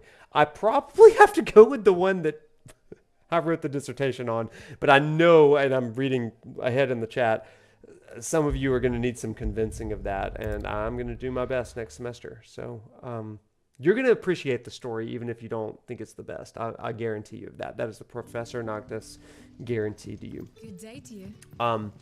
But beyond that one, I do get torn between 7 and 6. 6 has the best ensemble story. But 7, I think, for obvious reasons, like, just has an amazing story. Just, like, incredible. To the point that they're turning it into this 3-part epic that may end up being better than the original, in my opinion. I think Nickel and I actually agree on that. We may actually end up liking remake more than the original. Am I right in saying that, Nickel? I think I've seen you say that before. I could be wrong. Plato's allegory is the difficulty of searching for the truth, and once obtained, to teach others of it. Clive struggles to accept his truth and is literally and figuratively blinded by it. Once he learns the truth, he tries to teach others both good and bad, and is rejected, like the bearers at Costus, but he still tries it. This is a really important piece. As Clive assimilates these attributes of the divine, he is trying to help others to live in light of these attributes as well, that they can control their lives, that they can provide for one another, that it's important to exhibit wrath as needed and love as needed as well. I think that's good stuff. All that I have built here is for him. I don't understand. Why him? Why Lostwing? 15 is one of the best endings in the franchise. No spoilers in case somebody hasn't played it, but I agree. In fact, it is my favorite ending in the entire franchise. Also one of the best character dynamics. Yeah, those 4 guys. The problem is how they fractured the story in a lot of different mediums and the terrible open world. I liked the open world, to be fair, and I'll talk about that during the streams, but I do think that it was a mistake to split the story into an anime, a movie, a prequel script story, a 16-bit beat 'em up game, and a King's Tale. I discovered that he hunted And I think there's more. Yeah. I feel like if all I'm doing is critiquing something and can't find any enjoyment, it stops becoming critique and just becomes hate, and you should move on for your own sanity. Heck yeah, Nickel. Absolutely. Are you me? We have the same opinion, but Professor promised me that I'm going to love it. Yeah, you're going to love it. You will by the end. So I'm giving 15 a second chance. Thank you for believing in me. 16 has my favorite story in possibly all of media. Ruby, that's high praise, and I love 16. Absolutely. And he faced no punishment whatsoever. I lost everything. My loved ones. Okay, let's listen to Quentin for a moment. My position. The faith I had Yeah, books and trailers as well, JV. Yeah. Achieved through the courts. So I set about enacting my own. I tracked down every soul who served him and slit their throats myself. But the man himself proved an altogether more difficult target. With money and power come protection. And so I saw that I would need an army of my own. I came here to Lostwing and began recruiting like-minded individuals. And everyone here knows this is why you do what you do. Of course. They too have lost loved ones. Okay, so this is actually a huge point here in this side quest. Sent to the gallows to spare the guilty, all under the watchful eye of the Lord Chief Justice. Our wounds are the same, and our cause is the same. We are comrades, and our revenge is already in motion. We know where he hides, how numerous and well trained his guard. What we did not know until now, however, was that his plans may already be in motion too. Quentin. Our time is short. He may move against us at any moment, unless we move against him first. All right, so this is a huge piece, and it goes exactly to what we were just talking about. I'm actually going to zoom in for this one because it's a big one. Sid and Quentin are both doing the same thing. Sid set up the hideaway as a place for people to die on their own terms, but Quentin is also representing this idea or this attribute of provision, but it's a very different orientation, where Sid's is about life so that you may die well.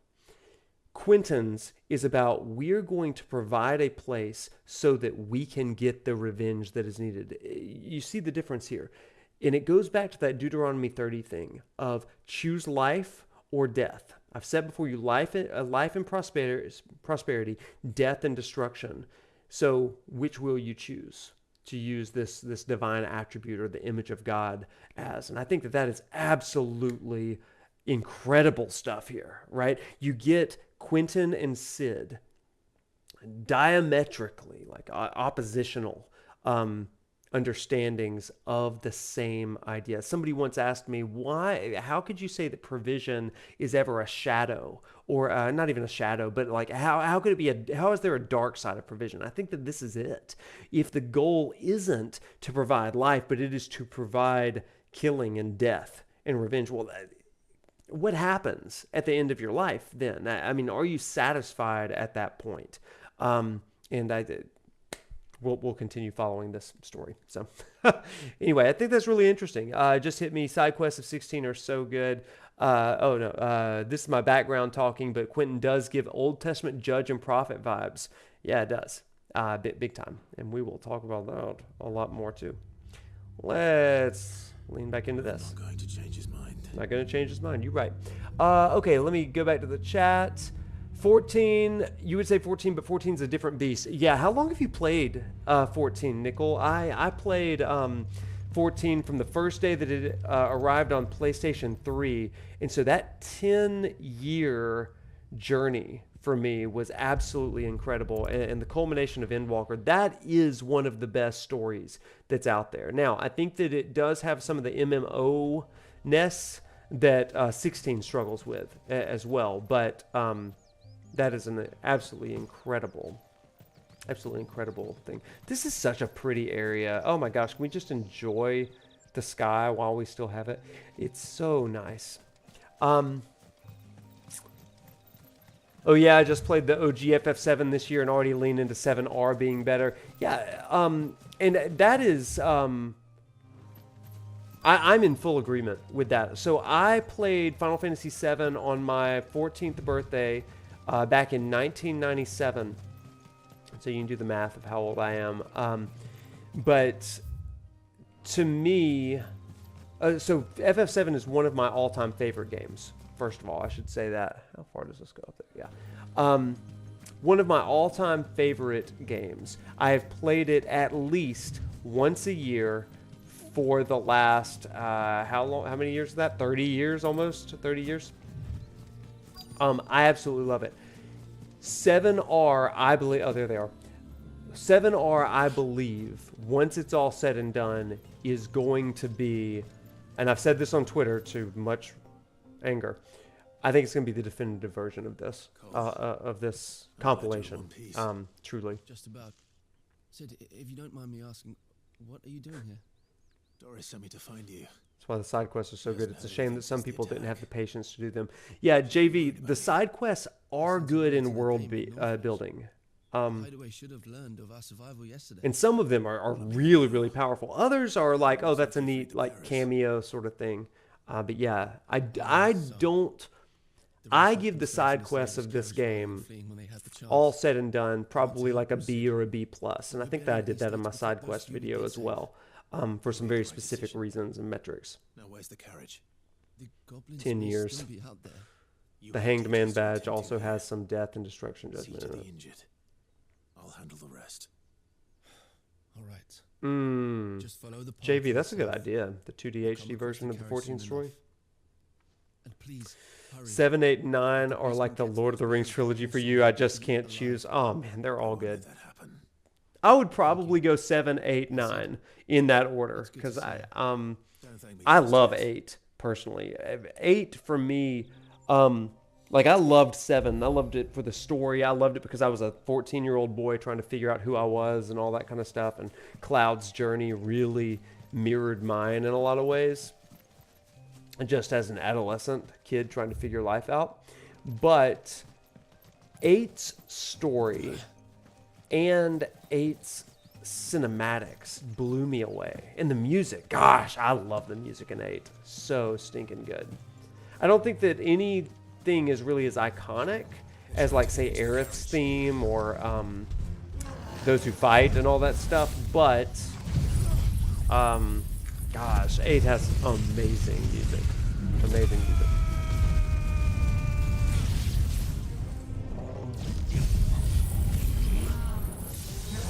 Ooh, God, he almost hit me. He may yet. Libri Fatale, man. Oh, that's so good. That is so stinking good. Hey, fun fact, trivia about Libri Fatale. You may or may not know this. But you know the first line of that, Wikos, Lithos, Fethos, Benedict. It's hard for me to remember the exact words while I'm fighting this monster. Did you know that that is an anagram of succession of witches? How cool is that?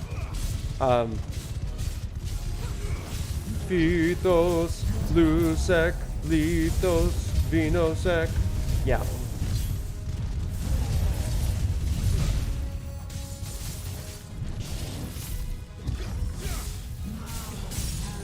There we go. Force Away, the Man, the Machine Gun. Yeah, all of those are so good. Yeah, the game keeps getting better every time you play it. I adore Final Fantasy VIII. No one will ever convince me otherwise. I just adore it so much.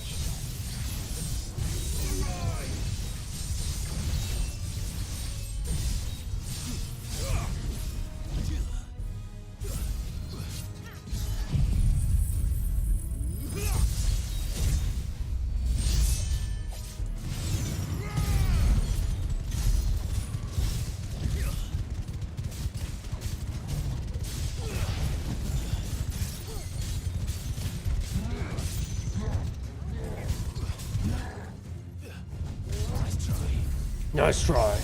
Oh, there we go. We'd love to see it. I feel like Clive has a slightly different reaction to Jill's desire to kill her abuser and Quentin seeking revenge. Jill, like we already said, is about her love for others and to move on with her life. Quentin's is about revenge and nothing after. He'd have been happy to die and be forgotten after. And at this point, Clive has moved to the point that finding a way to live is more important. Dang, yes! Exclamation point. That is good.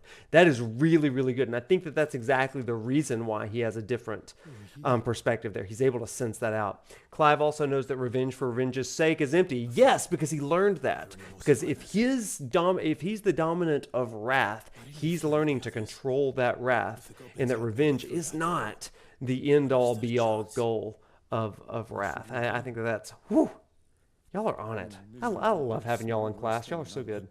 Y'all are so good. I'd give every one of you bonus points. You're so good. Safety. The life you've been denied. Come with us. Let us protect you. Sid, I couldn't just let you. Love for the game. I love growing. Yeah, we love that. That's what we love to hear.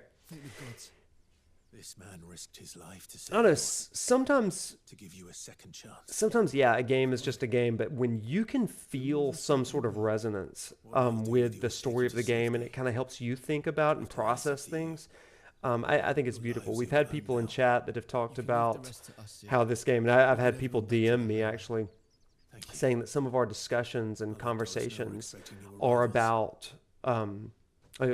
religion, the philosophy of religion, has helped them reckon with some of the religious trauma of their past. And that's something that does my heart some good, because it's like, you know what, this game does have a healing aspect.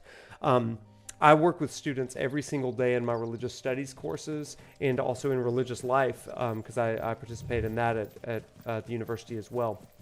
But I talk with students all the time who are in the process of what we call deconstructing from whatever faith origin or religious origin of their family that they've had. And one of the things that we do by educating and really, and I've talked about this on this stream, the tensions that we hold is we do data over dogma, and we choose truth over fact. Truth over fact and data over dogma. These two things together help us kind of think clearly about the good parts that religion and spirituality and faith communities can offer us, and it helps us think very critically about some of the dark side of that. Just like in this game, there is life and prosperity in icons, and we have death and destruction in some pieces of religion as well. And I think that segregation of those concepts is really, really important. When we get to the end of the game, I don't apologize for the novels you will write. I love that. I love that. Great analysis. Through Clive's influence, Quentin and others become the leaders that will build the new world. Data over dogma. Okay, Dan. Hey, listen. That is a phrase. I love that has become Dan McClellan's like his mantra.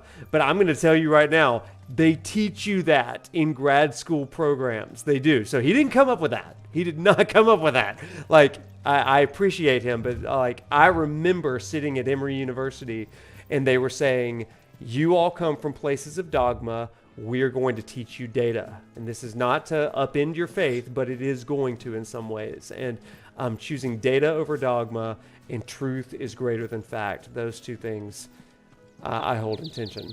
But I got that straight from Emory University from my systematic theology professor, Ian McFarland. Nickel, I love that you know Dan McClellan. I love it. I love it. And I knew exactly who you're talking about. Whoop whoop.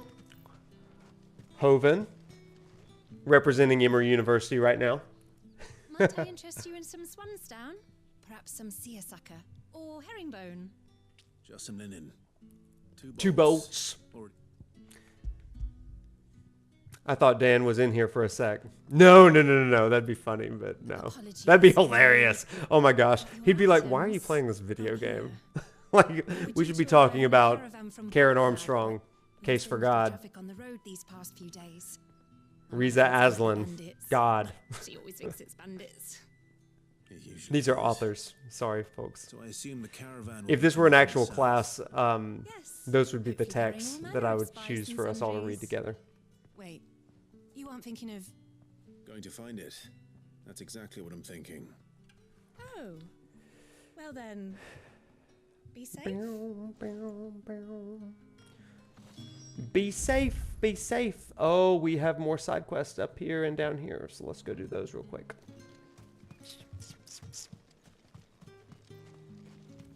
I commented on his TikTok live to get him to speak at Emory. Oh, dude, if he comes to speak at Emory, you gotta let me know because I will make the drive. I'll come see Dan. I may not be sure on my faith anymore, but I appreciate people like Dan who I can still listen to and find the love for the scriptures from a scholarly prospect. Yeah, that's the goal, right? Man, that's so good. That's so good. And one thing that I will say about this game is that part of what I love about it is that whether someone comes to it from a religious orientation or not, there is something that this game says about the power of mythos. And how these stories are formative, how there is truth embedded into them, even if you don't necessarily believe the factual historicity of it. And I think there's something really meaningful. We all have mythos.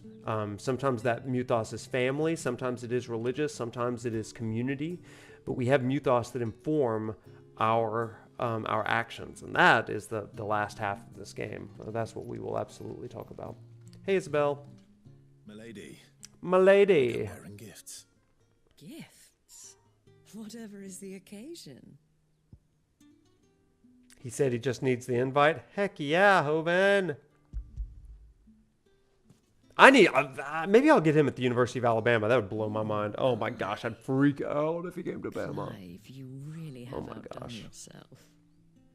I could probably get a grant for that, actually. That'd be amazing. If I could get Dan McClellan to come speak at the University of Alabama, like, all y'all need to come road trip down here.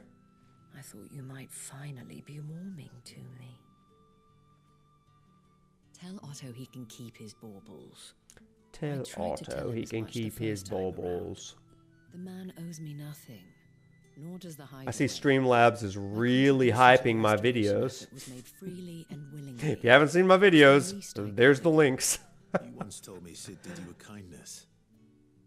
Love Dan. He tries to set the example that religion is truly caring, especially by removing the damaging dogma surrounding the religion that may have been used against folks. Yeah, if y'all don't know who we're talking about Dan McClellan on TikTok. He's actually got a great podcast called Data Over Dogma as well, and I think that's it's worth a listen. Very well. Professor, I was reading about Shiva on Wikipedia. Do you mind if I copy-paste a paragraph? Go for it, some dude. This is a lecture stream. Could ever replace his son. Let's do it. I will warn you, though, I'm only going to stream for probably about maybe 10 or 15 more minutes. There is a Spider-Man release coming tonight that I have got to go do. Yes. So.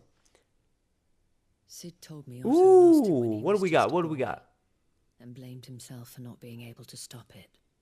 I don't know how it happened, whether there was anything he could have done, but it was clear Shiva has it weighed many... heavily on him. I didn't know. How could you have? I doubt anyone did. Sorry, I'm mildly paying attention to these side quests. I've already done the side quests, and I know that, again, tonight's about experience points. That's what tonight's about. Given that both have always been surrounded by friends desperate to help them. I'm beginning to see that. All right, let's see. Some dude, I want to read this. Shiva has many aspects benevolent as well as fearsome. In benevolent aspects, he is depicted as an omniscient yogi, yes. Yogi who lives an ascetic life on Mount Kailash, as well as a householder with his life providing and his two children, Ganesha and Kartikeya. In his fierce aspects, he is often depicted slaying demons. Shiva is also known as Adiyogi, the first yogi, regarded as the patron god of yoga, meditation, and the arts. Interesting. Hey, some dude, what do you mean, or what do you think about this? Yeah, it is a great game. I can't wait to play Spider-Man 2. Really excited. Men's slaying. I think of Jill taking out Imran. Okay. So what do you think? How do you think that enhances a little bit more of the attributes that we've been talking about here? Does that change anything for you? Does it reinforce something for you? What do you think? I'll wait for a sale for Spidey 2. This month is all about Alan Wake 2. Gosh, there's too many freaking games right now, man. I want Alan Wake 2 as well. Since the 360 days, I'll wait for the sequel. Please let me know how Alan Wake 2 is, because, like, that game looks so stinking good. Makes you think of Harmony again, yeah. LOL, my wall of text didn't pop out. Oh no! They hardly damage us all. Is there something wrong? If you're a bandit, come to steal my stuff, No. you're gonna be This sorely is a disappointed. banger week.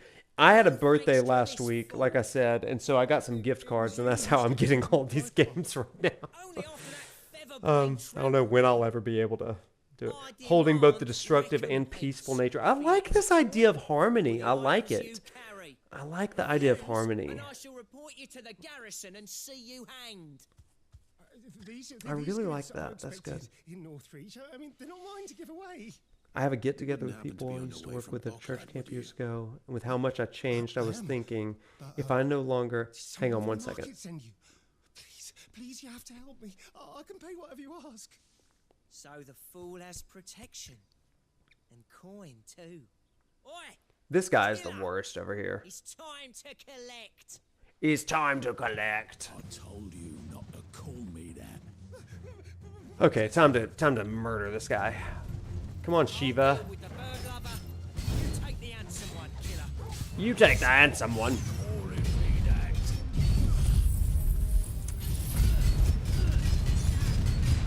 So, Nickel, you said the question was, if I'm no longer sure of my faith, was any of it worth it?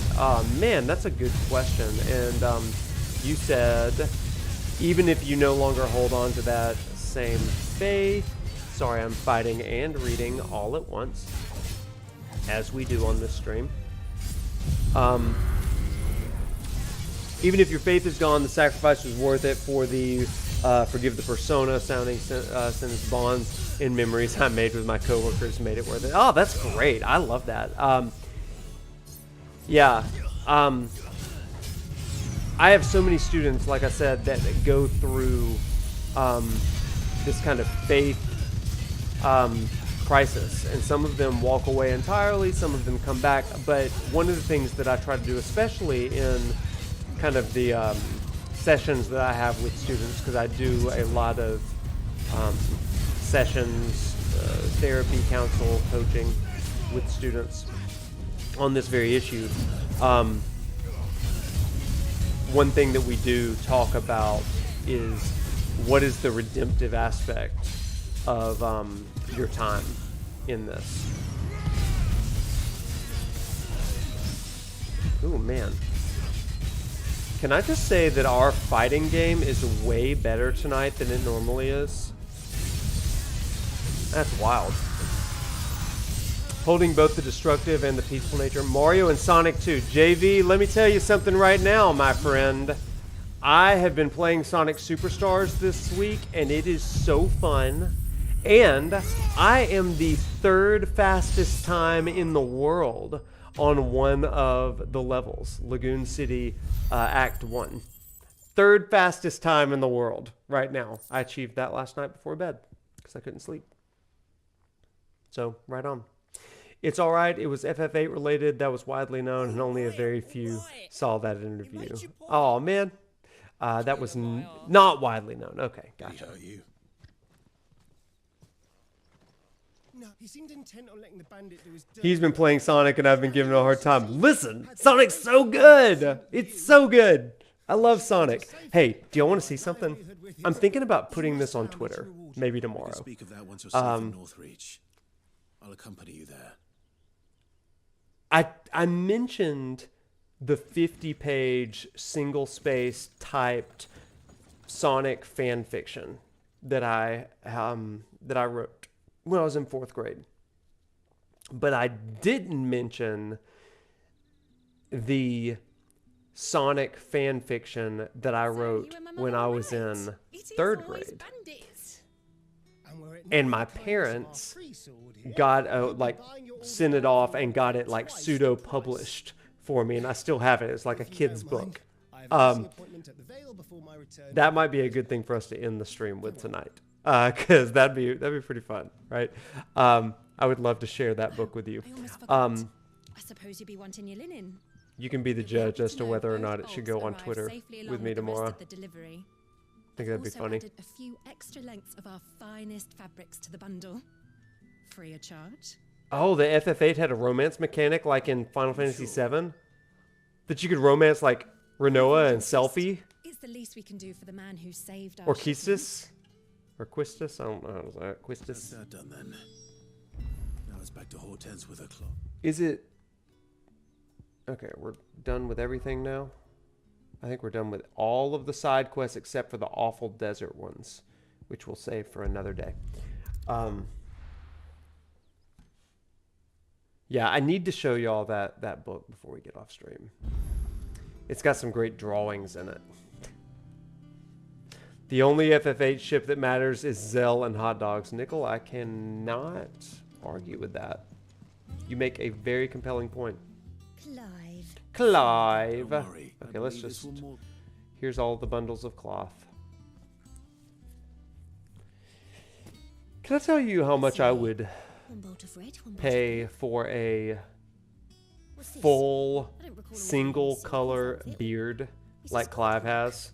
When my facial hair comes in, it is blonde and red and brown, and I love the evenness of his hair. That's not even like my normal hair up here. Like, Yes, Katase talked about this in the stream, which you can still watch up on the SE's channel. I need to. Which one? Well, let's see. I did red last time. Let's do black. This one, I suppose. That sounds really cool, Liam. Have a mind to give a piece to Jill. Did you? Well, let's give her that. Clive is too blessed. He really is. He really is. I listened to Final Fantasy 15 and 16 music today when I was doing bench press at the gym today, because I just kept thinking, if you press big, then maybe you'll get a chest as big as Clive's one day. Maybe. Just have that air about them. Not many round here, mind. I'd offer to sell her something. That is why you can see a concept art of Squall and Selphie on a date or something. Well, ain't that the truth?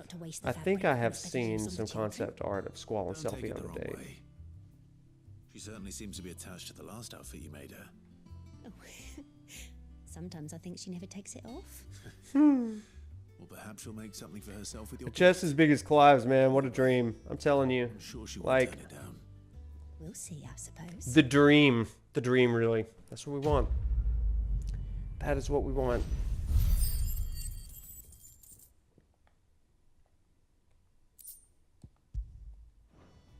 I'm more of a squat guy. Like, I'm a bit more Zack and Cloud. Hey guys, what are y'all looking at? Really? That's a ship. Let's sail Okay, bye children. Hey Doris. Seeing how bad the dating mechanic has made the FF7 fandom. Oh, isn't that the truth?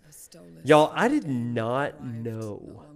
I did not know the drama of the shipping community. And then I kind of ventured into it. Or maybe I wouldn't. I've been asked to be on a podcast about shipping. I'm a little nervous about saying yes to it. I think I will, but if I get some time. Tracking that slaver for months, and then I sent Cole and you after them. I feel like half the people on Twitter will block and unfollow if I like state an opinion. I don't really have I never really thought that 7 was about shipping until, I don't know, the last couple of years. I was like, oh, I thought it was about a guy finding himself. Oops. I'm sorry. With all due respect, we Cursebreakers don't risk our lives because you commanded of us. Whoa, the love interest and the sorceress? No one with doubts ever joins. Oh, that's awesome. If you show her around or agree to join the festival committee, I always do that. I know how much bravery that takes. Cole, Cool. I never doubted your courage. Only my ability to see it put to good use. Thank you, Doris. Thank you for your faith in me. I sometimes wonder if I might prefer to risk death alongside the others than ask it of them. Doris, delegate. In time. Yeah, I know. It's all about hooking up with Tifa. I hope that the date mechanic goes even further this time. I hope that you can date Red 13 and Yuffie. Oh, you can do Yuffie. But I want Sid and Vincent. You know, I want them all. The only ship that matters in 7 is the High Wind. Isn't that the truth? So, so true. And the Tiny Bronco. That's a good ship. How are you doing? So Lady Karen Okay, let's do this. She threw it right back. Karen I know. We're gonna move past this kind of quickly. Sorry. I got a Spider-Man to go get. I think I heard somewhere that you can date anyone. I think that'd be awesome. And I really hope that that's the case. If I recall, it was Nomura who said to focus on Renoa. Look at Nomura. He does have a type. Yeah, he loves a brunette girl. I hope you didn't have too much trouble finding the ammonia. Not even brunette, just straight up black-haired girl. Did he design Garnet as well in 9? Because I mean, my goodness, Tifa, Renoa, Garnet. This is it, and more than I was expecting. Renoa is like off-brand Tifa, and then like Garnet is kind of like. Taya trusts you. Garnet is kind of like the Aldi version of Renoa. Without skilled physicers like yourself. For the kind words. Nomura being the voice of reason when all the myth is that he's the crazy one. Yeah, I think that he's actually holding on to some like semblance of like we've got to deliver remake as a remake. I think he might be the one that's like holding back the floodgates of insanity. That's my headcanon. One ill-conceived incision, a single slip. This is a big moment, by the way. The patient's blood. Failure means death. Mm-hmm. And even success means tremendous pain. Tremendous pain. Days of agony as the wound heals. I became a physiker to help people, not to kill them. Mm. I don't want to kill anyone. Curse breakers lead hard lives. On the back end of the Quentin conversations, this is illuminating. Risking life and limb. Renoa has Tifa's looks with Aerith's flirty personality. That's a true statement. Renoa is the merger of Tifa and Aerith. They're willing to die? They're willing to fight. That's a good point, Liam. Good point. People like us can be more than mere possessions. I know your work isn't easy, but neither is going under the knife. Be a shoulder for your patients to lean on. Oh man, I'd love to see how a remake Renoa would be. That'd be so good. Who would you get to voice Renoa based on people that you know? She once told me. Assuming it's not some like unknown voice actor. For a patient to feel like they're suffering in solitude. And it's a physicist's duty to see that they don't. Thank that's you good. For helping me remember that. Nomura actually designed Stella, as the opposite of what he usually likes, but he ended up liking her so much that he made it a point when verse 13 became 15 that Luna and Stella are not the same due to how much he ended up liking her. Yeah. That is true. He absolutely did. He absolutely did. She has to be the most resilient person on the planet to break Squall's barriers. Yeah. Girl would not give up on Squall. We love that. Very good love story. IMO. Okay, who else needs my help?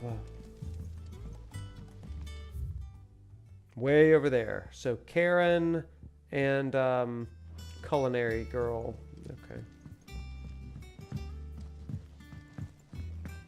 Can't wait for Virum Rex to do to see Namura's version of 15 story. See, Celis, I always called her Seals. Isn't that funny? Celis is my type, but I will admit Renoa is very beautiful and charming when you first see her in that dance scene. Man, that dance scene was so good. Real talk, confession time. How many of you learned the dance in the dance scene? How many of you learned? I'll confess, I learned it. Second question, have you used it in an actual dance? I'll confess, yes, I have. Danced with a girl in college and grad school, and I spun her around, did all the things that they do in there, and like, the girl was like, dang, where did you learn to dance? I was like, just pick it up along the way. I didn't have the heart to tell her. It was a PlayStation 1 game. But I did. Real talk. Let's see. What am I supposed to do with this? I feel like Amelie would do a great Renoa with the flirty personality. I am not sure I know who that is. Amelie. Ben Starr will voice Renoa. Well, he's voicing everybody else, so why not? I love that guy. What a guy.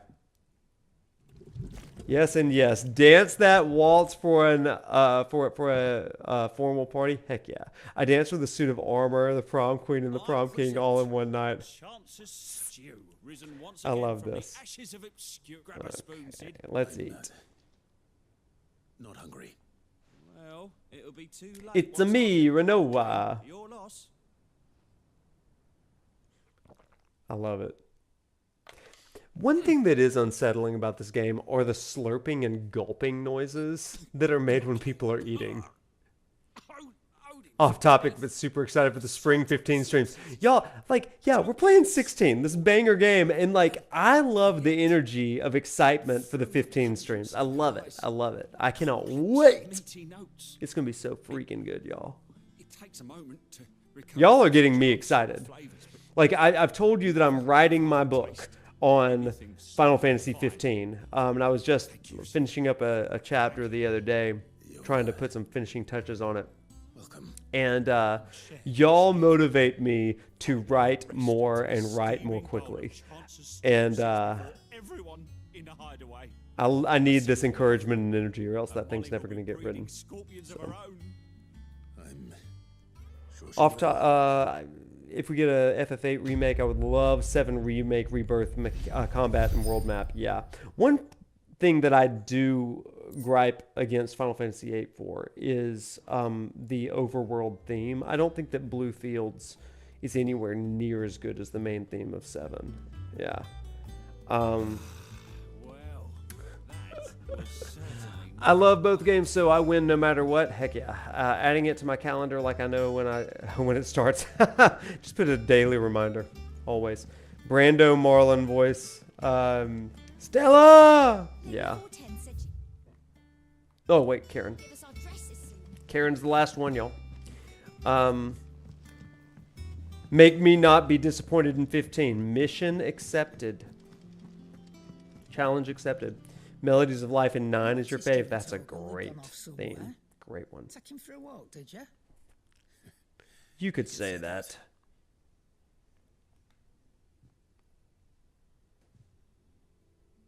He really did eat that antelope. So, Molly's leftovers weren't good enough, eh? Mm-hmm. That'll teach me for treating you like you're still a pup. You gotta respect All right, the fact that she's always got the smoke in her hand, right? You're after. I can see about getting some in. Speaking of which, It's like an extension of her personality at this point. Can I leave it with you? About an elder antelope femur. You can, aye. I'm nice like that. I'm nice like that. In return, you can thank Tomes for me. Bloody know-it-all. I was just on my way to see him. Of course we were. Let's go see Tomes real quick, and this will be the last. Oh wait, no, she's got something for us. Lady Karen, Goad tells me you weren't happy with our offer. Would you prefer the debt was repaid in coin? What debt? Okay. You've tossed a talent or two in the... But those were donations. Those were donations, yeah. Of course not. I like the payoff of this quest. Some of the stuff is like, oh boy. You can tell she's future Yuna by her eyes. I like it. Taking what I'm owed, then you're getting the rest whether you like it or not. Okay, here's your star, Ruby. Where'd you even get this? A canny one. Thank you. Might claim it were Nick. Might be I already. Okay, I've actually got to move now. So, well, we will be getting Bahamut or Bahamut, the great fish of the ocean monster. On top of it is Kajata. On top of it, an angel holding the world. We will be talking about that. We will. A few more streams. Oh my goodness, forgot about this. Not to be confused with Behemoth and Leviathan. Yeah, we'll talk about all this. Thanks to this lump. Wonder what I pay you for. Speaking of which, Yuna after FF10 2.5 and several hundred cigars. Yeah, ever since Titus kicked that blitz ball and it was a bomb and he exploded. Beyond that disc of yours and don't get up before those ledges are square. Right away. How are you doing? I've seen that before. Well, it's a cup. Yeah. Plenty of times. It was the only goblet Sid ever used. Ah, yeah, I remember Either out this. of habit, or because the filthy sod couldn't be bothered to find a clean one. I knew so little about him. Like most people. Martha and the Dame both seem to have fond memories of him. I bet they do. How long did you know Sid before he died? I destroyed the FF10's cast on Destiny Island. Shame, Hoven. Shame. Which is where I met him. Couldn't handle King Sora. Forget where. But having nothing better to do on the long nights, we sat up drinking island rum till the morning bell dragged me back to my duties. Quit my post not long after that. On account of making a fine maiden's belly fat. But me and Sid stayed close, promising we'd one day sail the seas again. It was before fate stepped in. None of it. The magic woke inside my son soon after his first name day, and there was no hiding his knack. Couldn't you and your family have? My family were the ones who summoned the constable. Wanted the monster taken away. I couldn't turn my back on him. Forget what I felt. And I couldn't for the life of me understand how they could. Luckily, Sid was of the same mind as me. It was him who stood beside me when all I wanted was to tear the whole world down. This is good, y'all. Who cried for me when I had no tears left of my own. Him who swore he'd do everything he could to stop it from happening again. And he was true to his word too. Left the Royal Army once and for all. His ranks, his ribbons, gone. Just like that. Threw away everything he had. All to right a wrong that no one else had the courage to face. I knew then I'd follow that man to the ends of the earth. That's good stuff.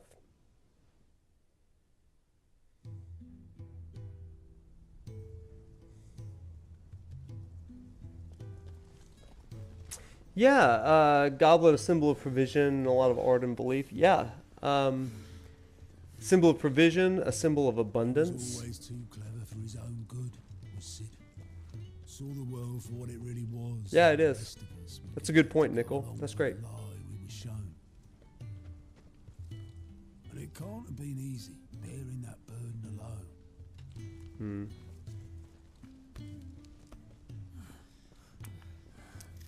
Funny story.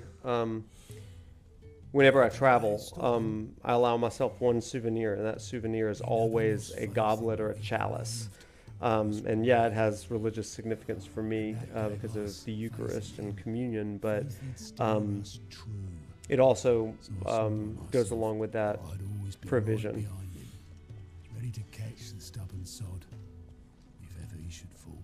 I love that. I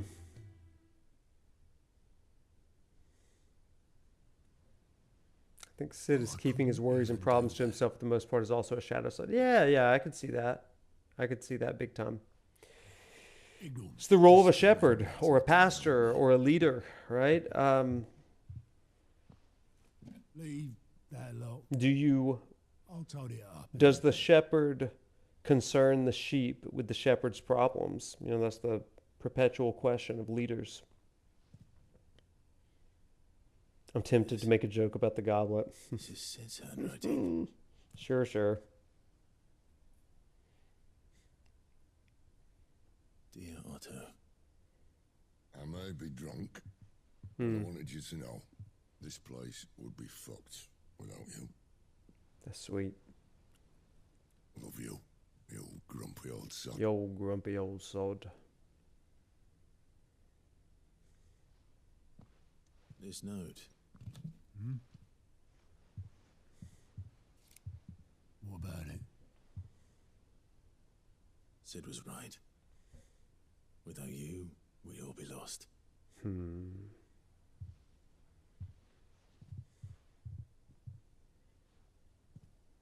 He should have bloody well said so then.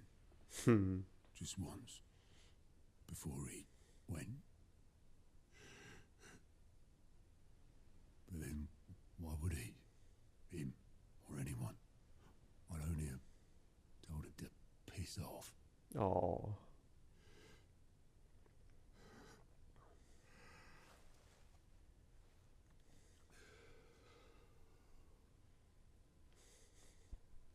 You're wrong, though. Both of you. It was never just me keeping the hideaway afloat. It was all of us.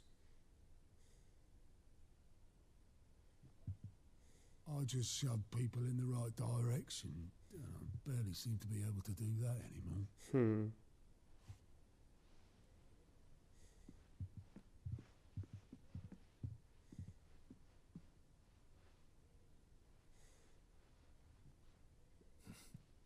Would you rather go at the helm? How are you doing? Well, maybe I've got a few more years left in me. I'm going to hold you to that, Otto. Before you go, 16 is an amazing game. I love it. Sid would have wanted you to have this. Love it. This will do me just fine.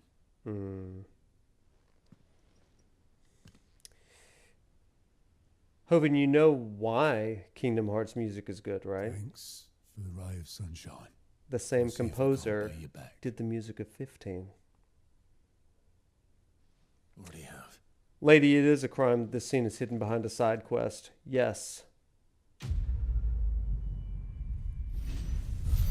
It is Yoko Shimomura's birthday today, everybody. You should wish her a happy birthday over on Twitter. I did.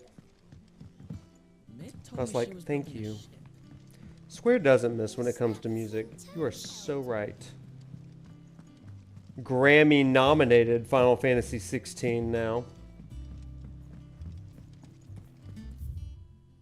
No, that's just the nectar. Okay, Harpocrates, and then we're over. I always do make it kind of... I'm literally Professor Noctis. Somebody got mad at me and they were like, how could you possibly like Final Fantasy 15? And then somebody said to them, your name is literally Noctis. Ah, Clive. Favorite soundtrack of hers is Parasite Eve. What a great soundtrack that not enough people know about. And Torgal's been a very happy hound ever since. Very good, very good. Lady Karen sends her thanks, by the way, for your part in solving the mystery. Ah, but that reminds me. After your last visit... Oh, we got some Torgal lore. Torgal's talents. Do you recall our conversation concerning Lady Jill's role in Torgal's transformation? Mm-hmm. About how she somehow woke the power within him. Agreed, JB.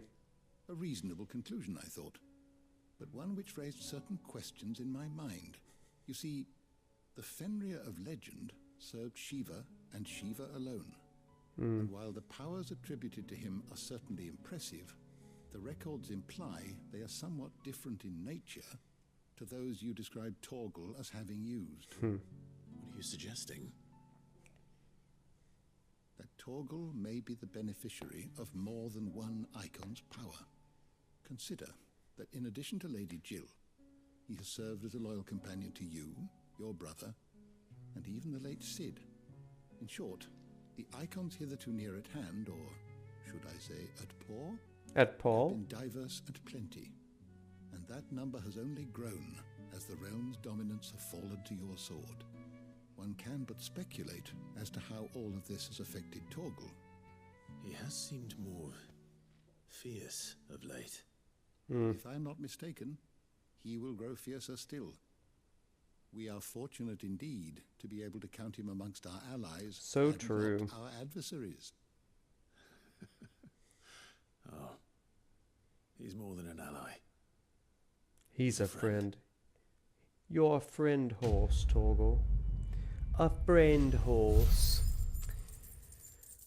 Hate how I said that. Where provision is, dreams can become advancements for the betterment of all. That's fair. That does kind of clarify some of the things that Mid makes us do. That is good stuff, everybody. Good stuff.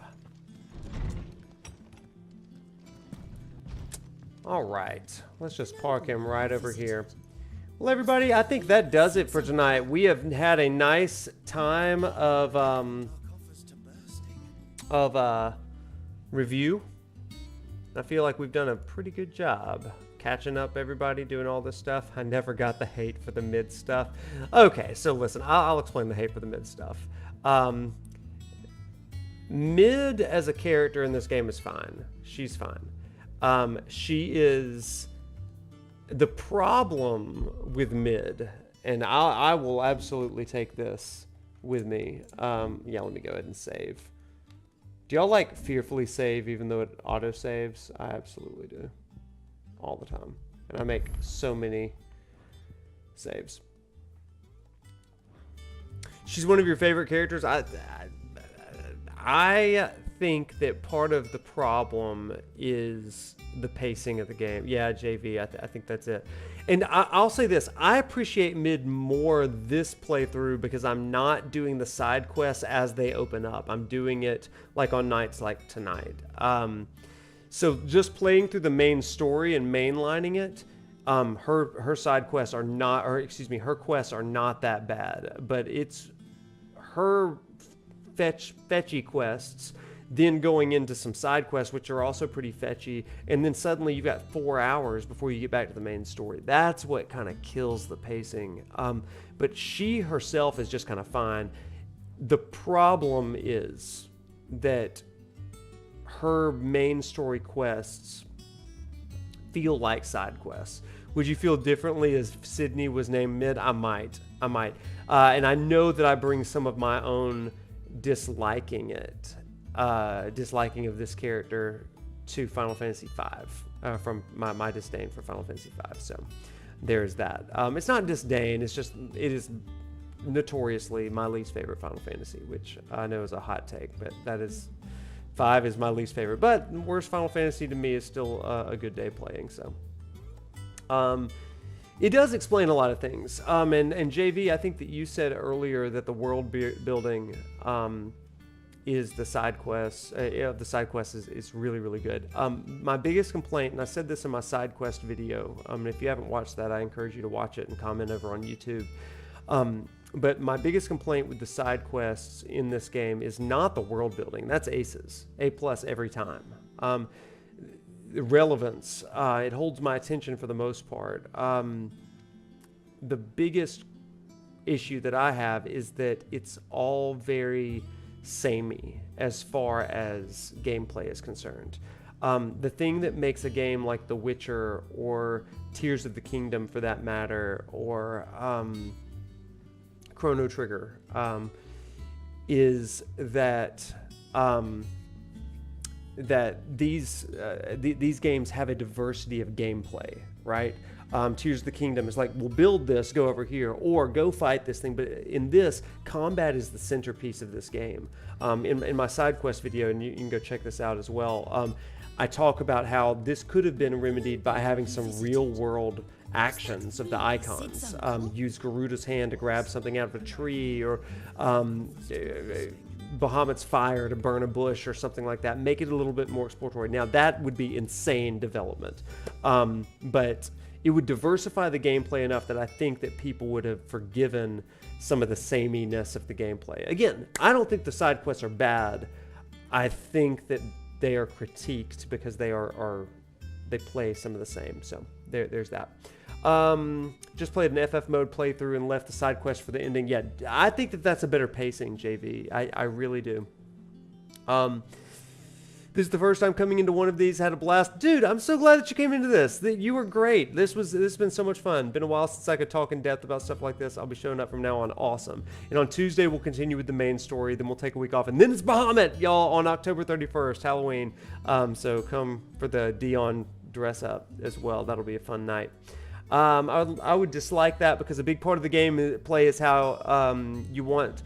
So forcing players would be kind of wrong. Yeah, that's fair. That's fair. I do think they were careful with the budget of this game as well. If I may ask if I played Bravely Default, I'll answer it quickly. Yes. I played the first one and I never beat the second one.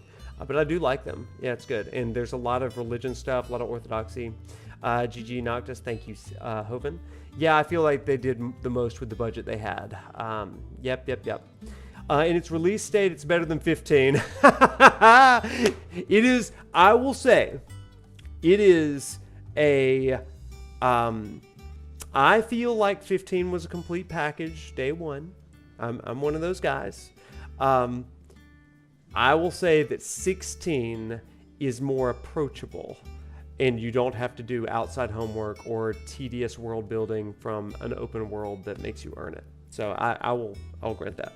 So in its release date, I think CBU3 will do better with side quest variety in a second single player game. I hope that they will do better with Dawn Trail, because I think that their MMO nature of side quests has gotten a little frustrating. Even in Endwalker, some of the side quests were like, oh my gosh, can we just kind of get on with it? But even though I think that game is a 10 out of 10, some of the side quests are just MMO-like. And I don't know the solution for an MMO in that respect. That's been the problem since WoW and before that. 15 was fine at launch, but it did get improved with time. Yeah, I agree, lady. All right, everybody, it's spider time. So y'all have a great weekend, and I'm going to see you on Tuesday night. Whatever you do, stay safe, walk tall, my friends, and we will see you later. Bye, everybody. Thanks. It's been a blast. Thank you, lady. Bye, y'all. Good night.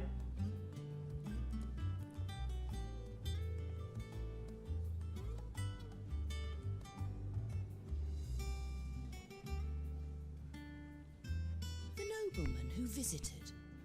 Was that really Sid's uncle? It was.